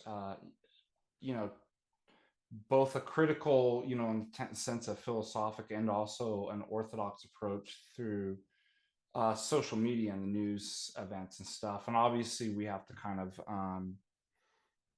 take out and censor some stuff that's raunchy, you know what I mean? Like, I can't just go through everything, but people like that, I'd love to have you on that. It's been really successful, and it's a good time too. And it helps promote critical thinking and just kind of, a spiritual awareness navigating through the world too. So I'm going to keep that up. Again, you're more than welcome. Thank you for plugging Patristic Faith, and thank you for your contributions to Patristic Faith. What other news do I have? I want to thank everybody for helping me get to IOTA with the fund. I'm really excited about this Orthodox Critique of Natural Theology paper. It has to be a 20-minute presentation. So what is that? 5 pages? 5 pages. That's the hardest part, but it allows me to kind of condense my arguments. So I'm really looking forward to sharing that with all of you. And then, of course, Jay and I will discuss that some more too, because there's some great just infallible arguments against natural theology. Well, I mean, we have to go after the papacy because Francis is now above natural law. I mean, he can now determine the principles of natural justice because Roman Catholic theology, the trad Roman Catholic world used to say that the death penalty was part of natural justice, but Francis says no, no longer is that the case. It's not a part of that. So natural law is now changeable by papal fiat, but And that's why we always call it not sure al philosophy. JML $5 qualifying. Sorry, I didn't mean James K. I meant Timothy Gordon. Why is he blind to the east? So I don't think Timothy is blind. I think that from his vantage point, as he's told me in DMs, and then as we talked about the other day, he says I don't know about Orthodox theology. So he's like, I'm not knowledgeable of the Cappadocians. I'm not knowledgeable of Photius and energies and all this stuff. So I think that in his case, he's just simply not familiar with these things. And we did discuss the possibility of me kind of giving him, reading list and some topics. And then by next year, in terms of summertime, April, May, June, we might set up a live event in Nashville if he wants to do it. So maybe by then he will have kind of, gotten into some of the Orthodox texts. But I think that from his vantage point, he says he's just not really read these things. I don't know if he's read the book 900 Years Together. So he may not have. Maybe he has read it. I don't know. I don't know what his familiarity is with that book. I had never heard of this book until Father Peter Heers recommended it, and then I forgot about it. And then a guy who called in to the show, to the podcast, to the live stream the other day reminded me to get it. So I just got it in the mail. But, somebody asked Tim when he was on the stream why he was still Roman Catholic. And he said, well, it's the duty of a Roman Catholic to persevere and to persevere through the times of bad popes. So, I don't think that Tim has bad will. I think that when I was a Roman Catholic, that was the kind of stuff that I would say. So hopefully we can continue to have fruitful discussions. I like Tim. I think he's a super smart dude. I was really impressed with he was great. The knowledge that he had of Aristotle and Aquinas. So, and he had a great attitude too. And I was thoroughly impressed.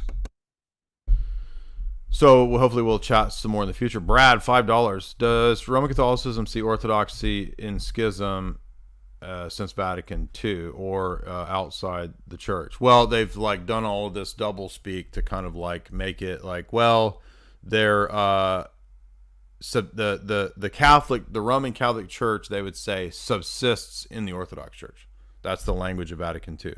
So this is a new way of admitting that the church is still present in all these heterodox groups in some concentric circles way. So if you look at Vatican II and if you look at Frank's encyclicals, there's these concentric circles, and the papacy is in the middle of all the world religions.